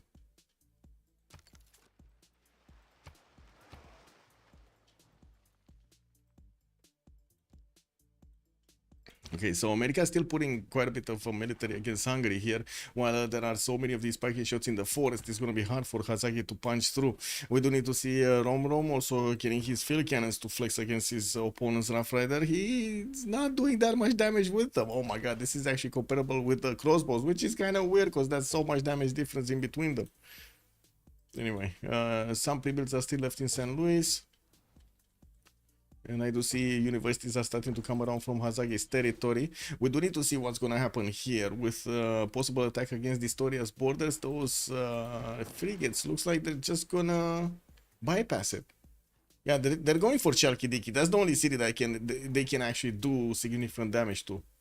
We do have Rome getting some cuirassiers into these cities, Lugdunum and Seria, so he can put that extra defense over there. I do see him also finishing up his factories and getting that Oxford University built in the city of Rome. Also building up the Potala Palace and Statue of Liberty, taking out those possible Diplo points. In the Congress, we did have Science City States getting 100% to the yields of the trade routes. No writers points. Coupe is going to gain the 2 Diplo victory points. And I do have to check the tourism. I don't think it's that big. Historia should probably go for some form of domination here later on in the game. He's starting to place down his encampments for the military production, and I would imagine he's gonna get some tanky tanks out, or maybe some going for the bomber / helicopter attack against the Maori here. Both are viable options since Ben is half the size, like literally half the size of Historia. We do have him on 34 takes, while Historia is 38 takes. Liege is also 27 takes over JJJ's 21. Can you imagine that? Liege on Alexander, guys. Alexander way bigger than Simon Bolivar. Well, I guess it matters so much that we did have Alexis Krem just selling so many of those berserkers and took out the 3 cities of Gran Colombia, including his crown jewel over here, the second city on the Chocolate Hills. Okay, we need to see these cuirassiers getting the front line. We have only one there. A lot of crossbows can shoot out, though. Oh well, guess it is what it is. And more science, guess what? More science coming out. He takes out unit, gets science. Easy peasy. Look at this cuirassier. It's not even dying. And he does have a promotion. Oh wait, he's gonna die to the 3 corsairs, right? Can he do it? JJJ is trying to figure it out. Oh, he can do it with the archer. Level 2 archer can attack, 2 corsairs can attack, but he might actually lose 2 corsairs if he does this. No, I think actually with 1 archer he can just sacrifice 1 of his corsairs. It should be enough damage. He surely cannot let this cuirassier get promoted, right? That's the issue. If he gets promoted, he's just gonna get his heals back. It also is gonna get stronger with the promotion. What's the current Diplo situation? It's Ben on 7 out of 20 points. He got a second Congress also. Yeah, but we do have Rome denying him the ability to get Potala Palace and also Statue of Liberty. And by the looks of it here, we're not going to get built. Only Mahabori Temple is getting built in Kayapu in 5/10. That's only going to mean 2 points. So that would put him at 9 out of 20. 9 out of 20. He's still going to need like 3 Congresses worth of points. That's a long time, especially in the situation that Historia is next to him. Like, look at the difference. Double the production, double the science. Oh, not really double the culture, but that's just something waiting to happen. Also, the university also finishing up in Rome. Next turn is going to be massive here. He's making just from that one city 36.5 science points. That's really far considering Rome is denying. Yeah. Well, yeah, but they didn't really deny the points, right? They didn't fight for the points in the Congress.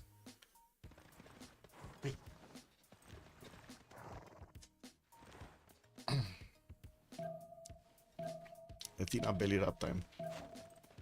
Hey, Azagi getting into the borders through the line of defense of Hungary over here. Uh-oh.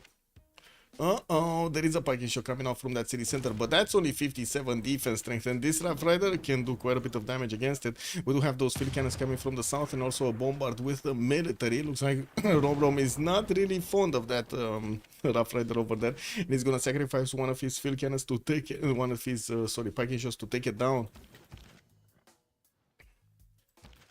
Can this one? Oh, this is a hill? This is a plains hill, sorry. I didn't realize it's a hill. I was thinking, why is this spiking shot not attacking? But then I realized he doesn't have movement, that's why. Field cannon. This. Okay, there might be a possibility. Field cannon shot. I don't know if the wall shot, but the field cannon shot against this Raveler might actually allow this other spiking shot to get through, then get repositioned. Saps, bună seara, domnule, și bine ai venit. Is there a win condition for TBD or CC waiting room? I guess it's that one Diplo. They might get to the Diplo. I think that's the only win condition. Okay, cuirassiers, more cuirassiers on the front line. Grand Colombia is getting back. He's 3 turns out from getting his military science, and he does want as many of these horses as possible to upgrade them into llaneros, making them strong enough to fend off the attack of the cuirassiers. Now, I guess the question will be how aggressive Liege is gonna have his military go against Grand Colombia, because I don't see him having that many units to pull off a massive attack against his opponent right now. And it just takes time. Just takes turns, turns, you know. Sacrificed the 2 fortile for the Mahaboy too. Yeah, I mean, he needed to. Statue of Liberty coming up in 8, but he doesn't have chops for it, so unfortunate. That's not gonna finish. We did have Rome just 6 turns away, and he does have Filippo Brunelleschi, so he's gonna finish it. 100% he's gonna finish it. Potala Palace is also gonna finish here in Ostia, and that's gonna give another Diplo slot to Distoria. Again, massive government coming out for Distoria here. While the Navy of Maur is trying to go to Shalkidiki. I guess this is like the, you know, secondary prize. How do you call this? Is the consolation prize? I think you call it the consolation prize, right? One city, at least he built so much military, might as well get a consolation prize for it. Yeah, it looks like if Ben could have this surprise Disto and erase the couple Roman cities, they could have even the playing field. Yeah, but it's not happening. Disto was aware of this.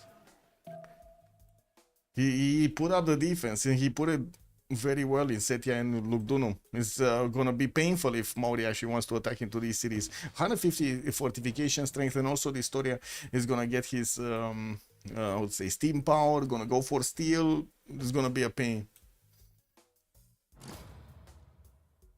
Yeah. The one get it part is a problem. I guess he's gonna finish his religion, gonna get some points out of that. You know, it's still era score, right? Era score for the Wanter. Hey, Spain actually got conquistadors, and they're lashing out against the cuirassiers of Macedon. While we do have a few crossbows that need to get into the field cannon form, it looks like trebuchets are throwing their rocks, their big rocks against the Spanish conquistadors.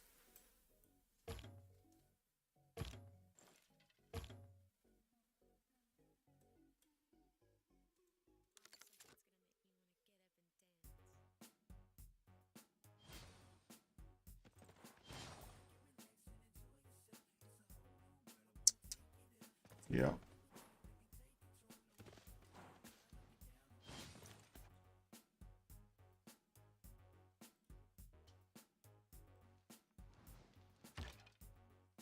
Gold per 10, getting better on Distoria, 200 gold per 10, 110 on Alexis Krem, since we did have him managing to push back the military of his opponent here, and now he has a bit of time to get, you know, foreign ministry coming up in Nidaros, a few more of these lighthouses for the extra trade routes. Wow, he didn't even have a lighthouse in the city of Bergen, by the way. He built so much other stuff, he didn't even have a lighthouse. We do have also the death trap of Rom.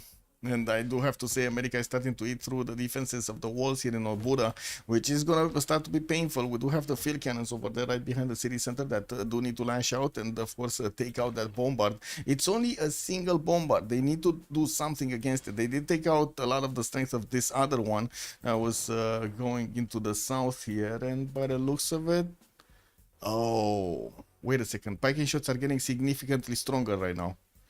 +5 combat strength for... Oh, he has the Dark Age card. That's why. Wait, GGG is normal age?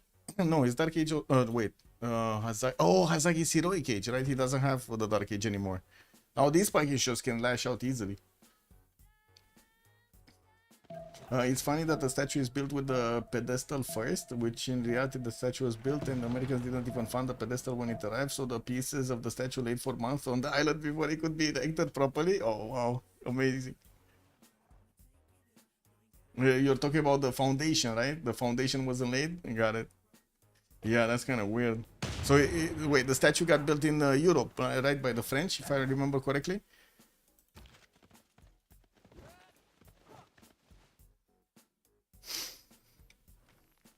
Man, it does seem like this American attack against Hungary is not going to go anywhere, to be honest. Like he's just losing the military against the death trap of all of these spiking shots of Rom. Yeah, it is what it is. Shakirik is gonna go down. Leech is just getting his builder out of there, and of course gonna give up on that city center. There are quite a few traders coming through here, but that's fine. He's just gonna get them reconnected. We do have University of Sankor also getting built in Ravenna. Surprising that he didn't get pyramids. Did anybody get pyramids? Stonehenge in Setia. He got a religion. That's gonna be Jesuit education and holy waters, and I do see him on 24 faith a turn, so yeah, okay, sure. 1 turn away from finishing Statue of Liberty. He did finish Potala Palace, getting the banks up, of course, for more gold per turn, while he's finishing up his workshops, the factories, and the coal power plants in his districts. He's also gonna build Orsagas over here in the city of Antium. Wait a second, he just got Isun Sin for a single ironclad. Very nice. I mean, I don't think he can one-shot frigates with it, no? Oh, he can. Kick. Anyway, these caravans are gonna lash out if that's the case, and I'm pretty sure there are enough of them to just sacrifice their health against the ironclad. It's gonna be painful, but at least he's gonna take it down. I have no idea why he's building up a flood barrier for this one tile. Did they change something on the flood barrier? I think they added something, right? No, they didn't. Okay, this is kind of weird, right? This is kind of useless. Here, totally understandable, right? He does have this tile, but this is not even workable tile for the city of Setia. It's 4 tiles out. It cannot be worked. I guess it can be chopped if he does have a builder there. Yeah, we do have this tutorial with 472 signs. We do need to see who did manage to pick up the big boys, Newton and Ibn Khaldun. Looks like Newton got picked up by Maori, and he's still on 235 signs. And then, boom, Rome did pick up Ibn Khaldun over here for the extra points, for the benefits of the happiness. We do have him with so much actually, so many amenities with Colosseum, +6 in multiple cities. No wonder he's getting all of those bonus points. We did have also Llaneros starting to come around. Looks like Macedonian cuirassiers are not going to be strong enough to attack into the Llaneros, but they will fend this attack off. We do have also field cannons carrying out, and we do need to see if Liege is going to keep pushing into GGGs or just going to keep him there, because to be honest, other than this Llaneros, it doesn't seem like GGG is going to do much during the game. With only 27 gold per turn, 85 production, 45 science, doesn't seem like that's gonna happen. It does have a settler that is getting out on the western coast, not really gonna have a possibility to connect with Maori's, borders like that. It does seem like Macedon lost a lot of his units actually that were attacking to the Spanish borders. Liege did get to attack this side, but he didn't manage to actually get that settler in Las Palmas from Spain that went past the territory of America into the south there to get a safety settle on. So it looks like Spain is alive and kicking. Well, let's hold off on the kicking part. Rom also 111. This is incredible, by the way. We're turn 81 and 6 civilizations are basically erased out of the game. Wow. It's only the Historia and Ben that are fighting right now. Mano a mano for the sim. Oh, pyramids is actually getting built in Wakarawarwa. So University of Sankor was considered more important than pyramids? That is incredible. Like this one in Ravenna, right? Yeah, University of Sankor. Check. Aerodromes starting to come around from Setia, and we will need to see also Rome place one down. Oh, wait, he doesn't have a flat tile. He doesn't have a flat tile, guys. He doesn't even have a flat tile for space. So this is, I think this is just making the choice easy for him, right? He's gonna need to lash out against his neighbor here, against Maori, with just military units. TBD is tank-based development. What is it? Good evening, sir. We don't know what TBD is. The big dogs, maybe? I think we asked them quite a few times and they were telling us like, soon, we're gonna reveal the name, soon, but they never did. I usually use TBD as to be decided, you know, like it's like something that will soon be decided at some point. This little devil is actually, yeah, look at her. Look at her. She is tickling my toes. Why are you tickling my toes? Why are you tickling my toes? Do I do this to you? When you're sleeping? I don't do this to you when you're sleeping. No? Anyway, belly rub time a little bit, and then we're gonna let her out. Let's see what we have. Cuirassier Corps coming in from Macedon. Looks like we did have one of those generals trying to get in, but yeah, it didn't do anything. It did manage. I think it did manage to take out one of the field cannons, though. We did have it die, and of course we do have new cuirassiers into the build queues over here from Liege. Well, we're gonna need to see how he's gonna actually get this attack going. Looks like the little one in charge. What are you doing here? What are you doing? I don't know. She has her moments, I guess. It is what it is. Takes. We didn't have Gran Colombia getting to his ballistics, right? He went for the military science. Where is he? Where is he? Military engineering right now. Ooh, it's gonna take a while to actually get to his ballistics. For the crossbows to get their upgrades into field cannons. These field cannons are gonna start to get promotions, and they do damage. They do the damage necessary against GGG's units. Enlightenment also coming up next in 2 turns for GGG. It does seem like he's gonna be late on getting nationalism on his units to core them up. While we do have 3 turns for a cuirassier to come out from Pella. Doesn't seem like Macedon does have that production for on his side. He's building up his military academy count and also his armories for a little bit extra production. While I do see Liege is on 175 right now. Well, he's gonna need a lot more if he wants to take out Gran Colombia from the north with the Llaneros timing. Zerkers trying to get into the borders of Rage here. These are not gonna do other than just pillage, to be honest. I don't think they're gonna do much, but I guess, you know, pillage is extra gold, something. Might as well just sacrifice them for the pillage from the mines. Shalkiriki did get taken out. Doesn't seem like Ben is gonna want to muddy his units. And I do see him getting another airdrome from Lugdunum. While he has a Mina Arsinan over there for some amenities, I do see him also working on a few field cannons. Put out a few more bombards around the city centers so he doesn't let these caravels actually walk through. Of course, there is that very nasty strategy of last moving, first moving out of your opponent's borders, but it doesn't seem like he's gonna work this time on Historia, because he wanted to get the Sharkidiki down. He didn't start attacking into this series of Lugdunum. That's just not gonna help. That's just not gonna go anywhere right now. He's gonna get steel, that's why. Historia is gonna get steel, and that's gonna be attack over the frigate. The frigates are basically not gonna do any more damage. Okay, Norway getting into the borders. Looks like Spain is repositioning quite a few archers, but they're just gonna die unless he actually upgrades them. And there is a knight coming out from Valencia and Maritime, and with another 2 crossbows are coming into party. The berserkers are extremely weak to the crossbow, so I'm pretty sure this is gonna be laid off. We just probably will see 1 pillage or 2, and that's it. Oh, never mind, he's pillaging with the Viking longships anyway. because, you know, it is what it is. But on nationalism, he can pull off a cheeky move here, maybe. With what? Why do you think nationalism is that important here? I guess he could upgrade in Loya, battleships, right? He's getting his refinery next turn. Also, we'll have battleship fleets. That's what you're talking about? Getting battleship fleets to attack into Lugdunum? Well, I guess we're gonna need to see if that city is gonna be taken out. Because I do have to say, artilleries are gonna come out from this area, and since he does have aerodromes, he has flight, which means he has balloons, right? So yeah, that's just not gonna happen.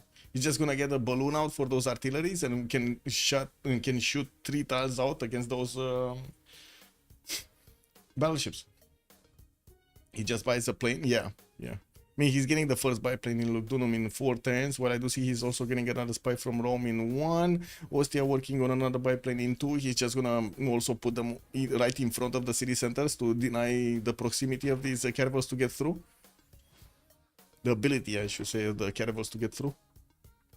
Whoa, Yanero's getting into the borders of Macedon. Massive! There is another cuirassier coming up from Methone, and I do have to say, exposing the cuirassiers to these field cannons might not be that healthy. We're going to need to see if Legion's cuirassiers are going to stand tall here and keep away these Llaneros from doing too much damage. But I also gotta say, his production is not looking that great. Even if he does have more production in Gran Colombia, he lost a lot of his pre-builds on the last few turns over there when he was getting his ballistics. Oh, that's another field cannon down.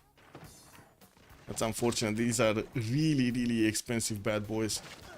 That's another one down. Oh my god, he's just losing. He needs to put them into the city center to save them. Okay, lashing out. Commandant General from the right side push back. One of them, because he has another one. Okay.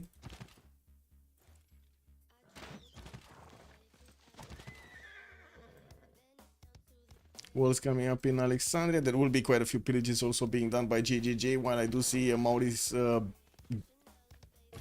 positioning his units in the city of Loja from Gran Colombia to upgrade them into battleships. We're going to need to see if he's gonna start doing it. Yeah, there we go. He's gonna start doing it. Did we have steel activated? Not yet. But look at that. Even the... Wait a second. I was looking caravels. He's barely shooting down the city of Lugdunum with 150 defense strength with his battleship. Barely shooting it down. He upgrades to fleets and he can take out 2 Roman cities, but small window. There is a window. Is there? I mean, if the story keeps on getting the top 3, yes, there is a window. I would have imagined he would get steel walls, but I guess he does want his chemistry. He's going chemistry next turn with also mobilization. He's gonna have the ability to get armadas in the water, not to mention armies on the ground, putting a few more of these aerodromes down, and also getting the gold per turn from the stock exchanges. He is on 300 gold per turn right now. Not bad at all. Azagi is on 253 by the looks of it, and also we do have Ben on 132.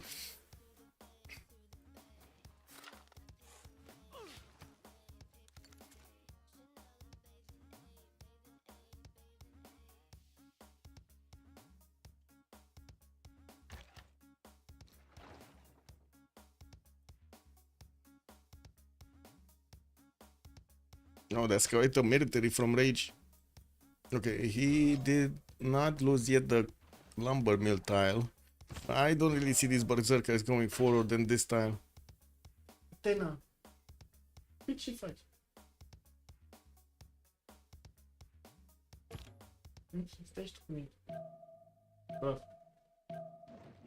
Sorry, Athena doing Athena things. He has bombards and can buy a balloon. Yes, I'm thinking of exactly the same thing over here. It should be Rome that wins this, but I guess we're going to need to see when the battleships come around next to the city of Lugdunum, because this story just keeps on putting this steel off. Okay, there we go. Steel coming up next turn. After he did finish his chemistry, he's going to start putting down those research labs into his city centers, and he's already way bigger in the science screen than his opponents here. 49 techs, while Ben is still on 41, guys. 8 tech difference between the story and the highest science maker on the other side. Coupe still trying to get his campus research projects going. Looks like Charles Darwin is going to be the next one. Rome did pass this one, and I do see John Spilsbury is also going to be available in the merchant screen for the toys, which will give a lot of amenities. Rome, since he does have Vip Khaldun, is going to have so much benefits from having that one. Okay, Pingala establishing in Ostia. I think actually maybe there was a spy that plugged it out of there. Well, we do have spies from Rome. Did they get into? Yeah, there was this one in Kayapoi. This one is a level 2, so he did manage to get a level 2. Do we have any intel? We do have an extra +3 intel this time around against Maori. So he did manage to actually counter this, because at the beginning of this naval movement, we did have actually Maori with extra +3 against his opponent here. 511 versus 493 team goals, so that's fine, right? They're very close to each other when it comes to the goal per turn. America sending a unit to help fend off the Macedonian stick attack, and we do have Macedon managing to keep away these Grand Colombian units from doing. Oh, whoa! Macedon lost a city with the help of those Maori units. They cannot touch Methone, and they cannot touch Pella. Oh, and Norway does have a city here. What is this? Kick W. Anyway, I guess these that will be it, right? It's not like he can do much more than this. 2 cities, guys. He took out 2 cities. That's still good.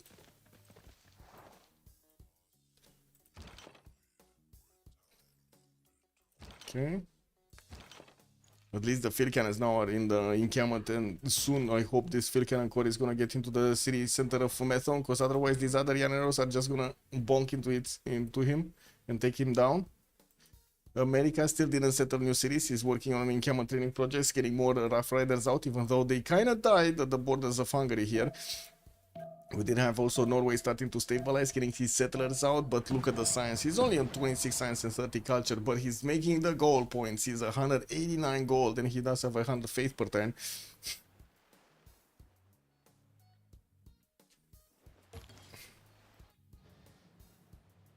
Okay, battleship from Kapiti still cannot actually attack into Obuda or Buda, but he can attack into the encampment. And these battleships will need to move away from the borders of Macedon. They cannot do anything there anymore. Okay, Macedon just eating away units with his field cannons.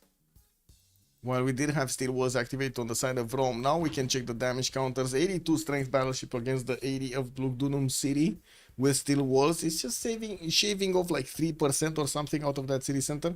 And that is, of course, without taking into account there will be some form of a defense here from the Historia.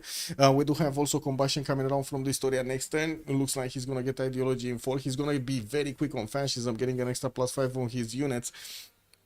While he will have artillery armies to attack into his opponent, we will need to see how quickly he can get a balloon up. He should have the technology. And also getting a single tank will increase the defense strength of the city centers considerably, making it, even in that case, actually probably impossible for these battleships to attack into it.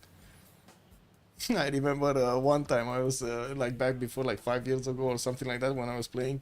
I was trying to attack into Red Phoenix with battleships, and he just upgraded like tank armies. He was fighting off one neighbor of his, and I was coming from the other side of the planet basically to attack into his cities, and I wasn't doing much. I was like, bro, I have like 4 battleship armadas over here. They're shooting his cities. They barely scratched them. I think I barely got them to, like, I don't know, half HP or something. When modern armors came out, that attack was over. Nothing was moving. This is what it is.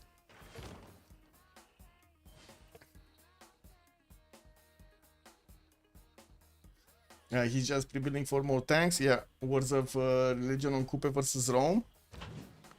So we do have an extra +4 over there, and Rome did not put in the card. He did not. He actually did not put in the card. Yeah.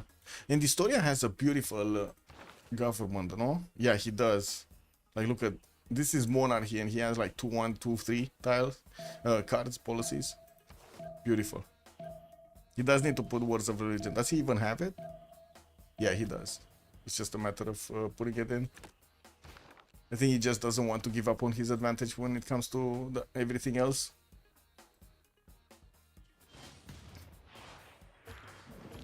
Okay. Oh, looks like this city from the south, I don't remember, Mojino Daro or something, got taken out by Maori. And we do have Granada still available, and Maori does have some cuirassiers and night courts next to it. I don't see new levied units from that one. They were getting to fight over it, so maybe he actually got it into his good graces. Okay, looks like Grand Colombia still is trying to eat away the Macedonian units, hunting down one of the cuirassiers, did manage to take it down, while there are Llaneros that are just getting taken out by these field cannons of Macedon. We will need to see them getting those promotions up. Are these one getting one shot? Yeah, the crossbows are getting one shot.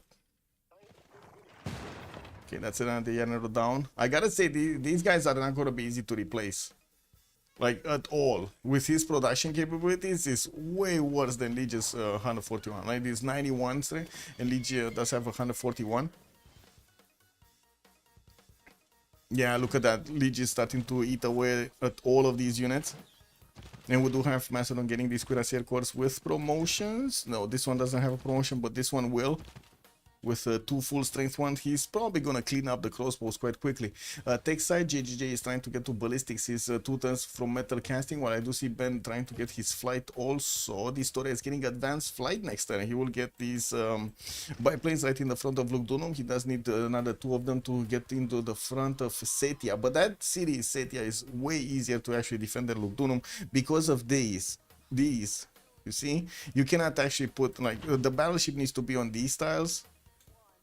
Right, 1, 2, 3, 4, 5, right? These tiles. So you see this shoreline is actually right next to those battleships. They cannot move close to attack the city center without getting into range of these tiles over here. But anyway, the artillery army is just gonna one-shot the battleships if if they come close to, so that's whatever. Yeah, this story against everyone. I mean, he does have quite a few allies, right? Window closed combustion. Yeah. Did he not get a tank? I don't think he got a tank, right? But that city is 91 defense. And he did manage to upgrade his battleships over there. 2 sharing battleships from afar. These caravels are not going to stand a chance to the battleship.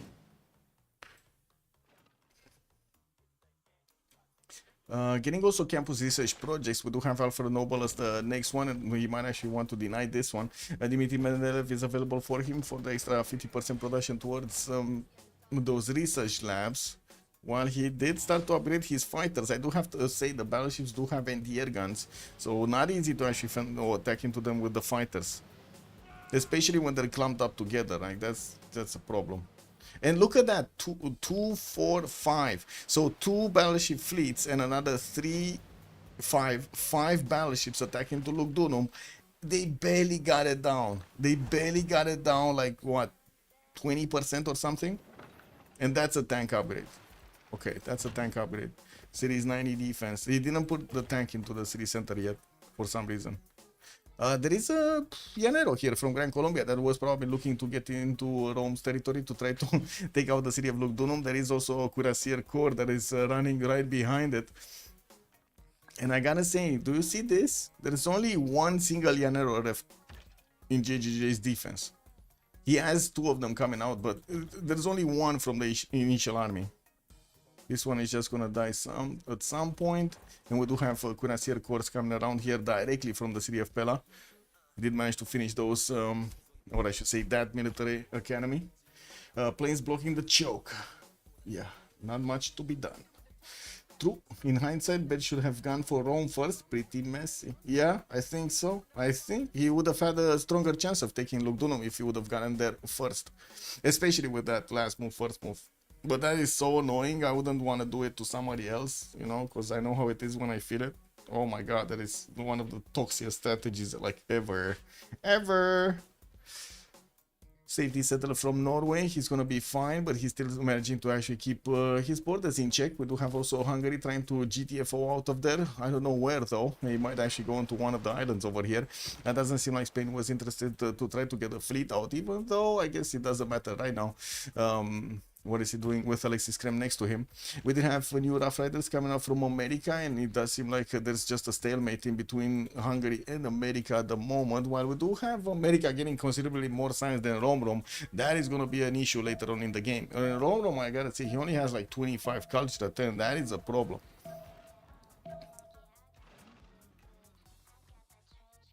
Oh, level 2 field cannons.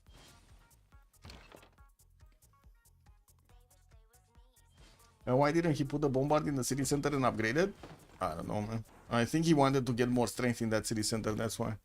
But he lost the all of the movement when he moved it in, and he didn't get the tank upgrade. He needs to get the tank. There we go. There we go. That city is 101. Look at that. One tank upgrade, boom, 10 more strength on the city center.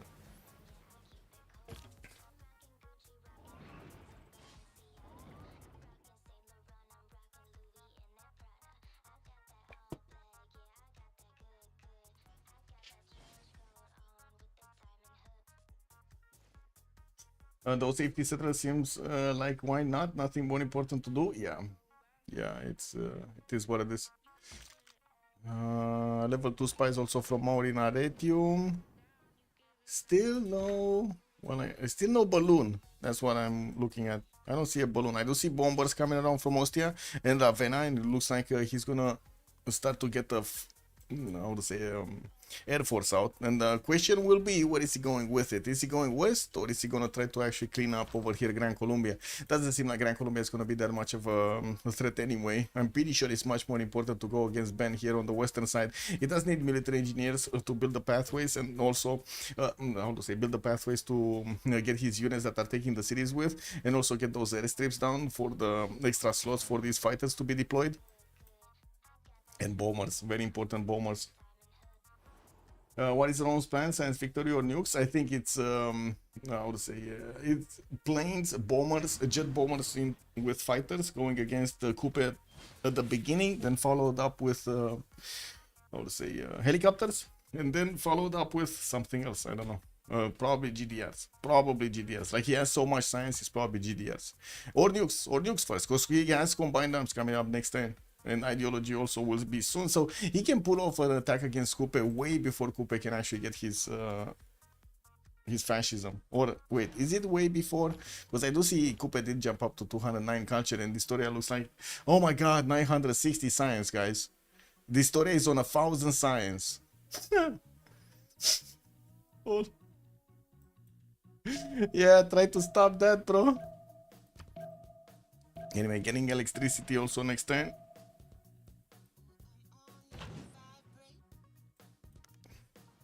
What is he doing? What is he focusing with his battleship fleet? The other battleships, I guess? Let's see.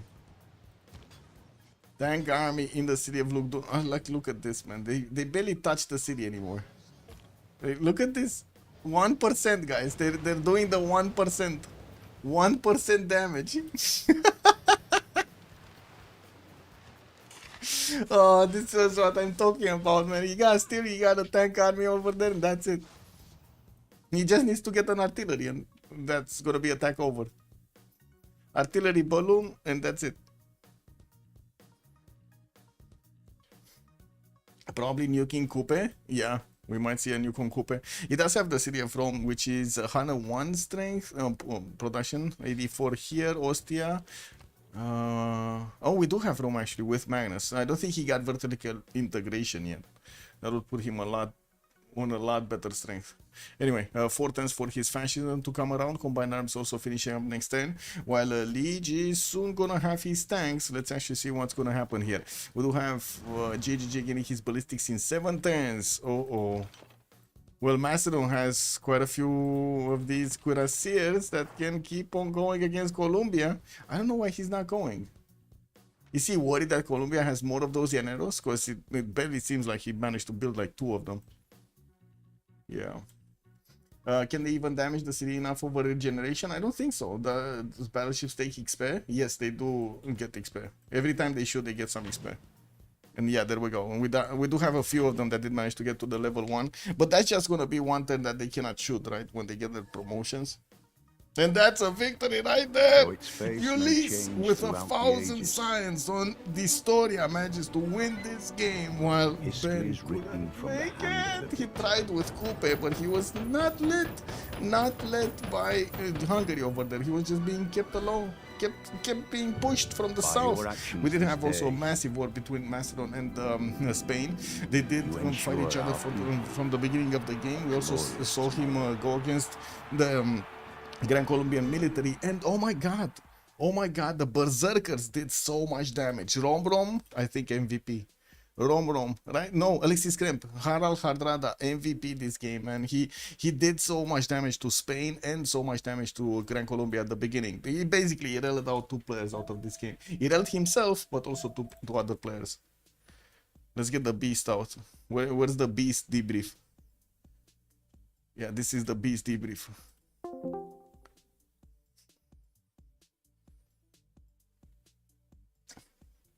Yeah, glad to be of service. Now let's finish the prediction. Get Ulyss here.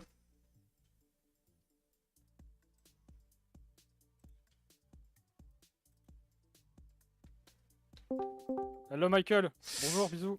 Oh, bonsoir, bonsoir, monsieur. Bonjour. Oh man, Leech. Oh, how? What did you feel this time? You just broke a glass, broke the bad luck at the beginning of the game to just spawn with Macedon next to your opponents. Yeah, it was I think It was good, yeah. good to break. I mean before the game. But Yeah. yeah, sorry about the delay in the early. No problem, no problem. I'm just worried. Maybe we'll see a lot more broken glasses in the next games, because it is what it is. You're setting up an example of what you. What did you think about the draft, Michael? I was a bit worried about the Macedon. If you spawned somewhere in a corner, you would have been annoyed. But otherwise, Yeah, it looks good. GG. GG. Yeah, GG. of course it's Hello, always a GG. gamble. And Merci. they allowed you to get Konge. Wow.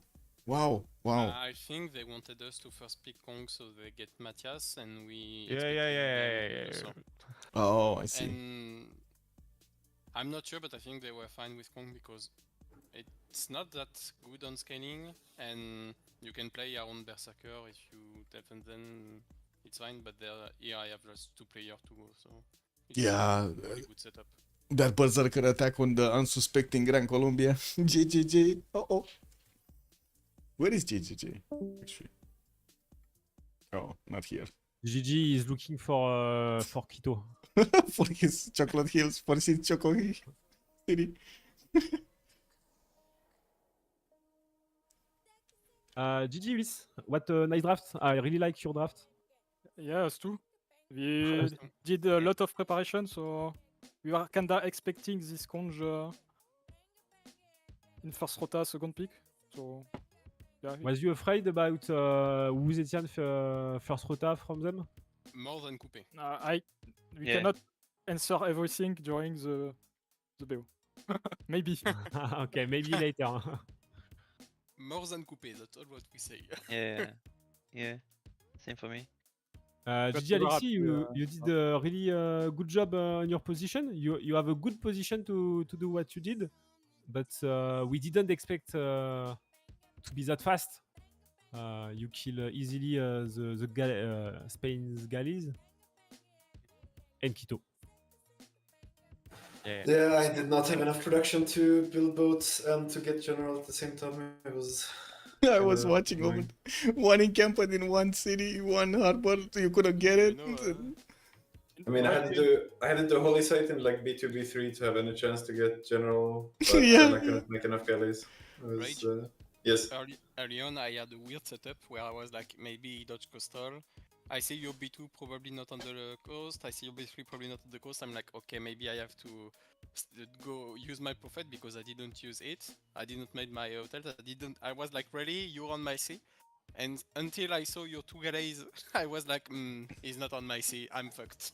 I'm fucked. Yeah, I mean, the city, I had kind of nowhere else to go with that city. I should probably not have made it at all, but I kind of had a window. I could have sent it to the left, but it was like a 10 or 11 turn expand or something like that, which felt dog shit, but it would have been better than that city in the end. I thought I could get like if I had one more city, I could maybe previous nav galleys, but then you just had so many at that point. It was I have impossible. You are kinda sacrificed on remap, no? You know what you have to deal with. The remap, it was kind of like a last second, whatever, let's keep it. Which, even though we discussed for a long time before that we should have remapped it. But so you knew you was between Macedonia and yeah, Norway. no, I mean the remap call was with okay, Rage might be fucked on spawn, but we can kill Hungary and Norway with the Rough Riders. But that didn't happen, and then the whole thing kind of went sideways. About Rough Riders, you picked Rough Rider in introduction of the second rotation. Why didn't you keep it for the last pick? It was the drafting was. We had more options for last pick anyway. Yeah. It was the best fitting for this role. And if you had the choice again, will you did it again? I guess that remains to be seen. Nice answer. Very diplomatic. Alexi, you choose to not use your religion to face Spain, but you didn't deny Defensor of Phase 2. No, I don't. Was it the good option? Because maybe Lej can push easily with no Defensor of Phase. I mean, I think you still win the Naval, even if he has Defender of Faith, but it's way easier for Lej if you deny it. Yes, probably. Actually, I was more thinking about having more galley and, you know, maybe B2 and B3 on the coast and a longer fight. And yeah, I didn't thought about that. I just thought like I think I should simply not use my prophet to not give him a bonus on the sea. But yeah, after you say it, probably it was a mistake to not just take Defense of the Face and use it straight. Okay. Big game. GG, well played. GG. Yep. Have a good evening, guys. GG. Yeah. See you tomorrow. GG, bye-bye. So, there we have it. We did have Ulyss managing to set this first game out of a best of 3 series on their side. We're going to need to see what happens tomorrow if we're going to have TBD managing to catch up and get us to a third game. In the meantime, have a great evening, everybody, and thank you so much for the follows and, of course, your support over here on the stream. Let's see each other in the next ones, and don't forget to leave a like and subscribe on YouTube. Bye. Bye.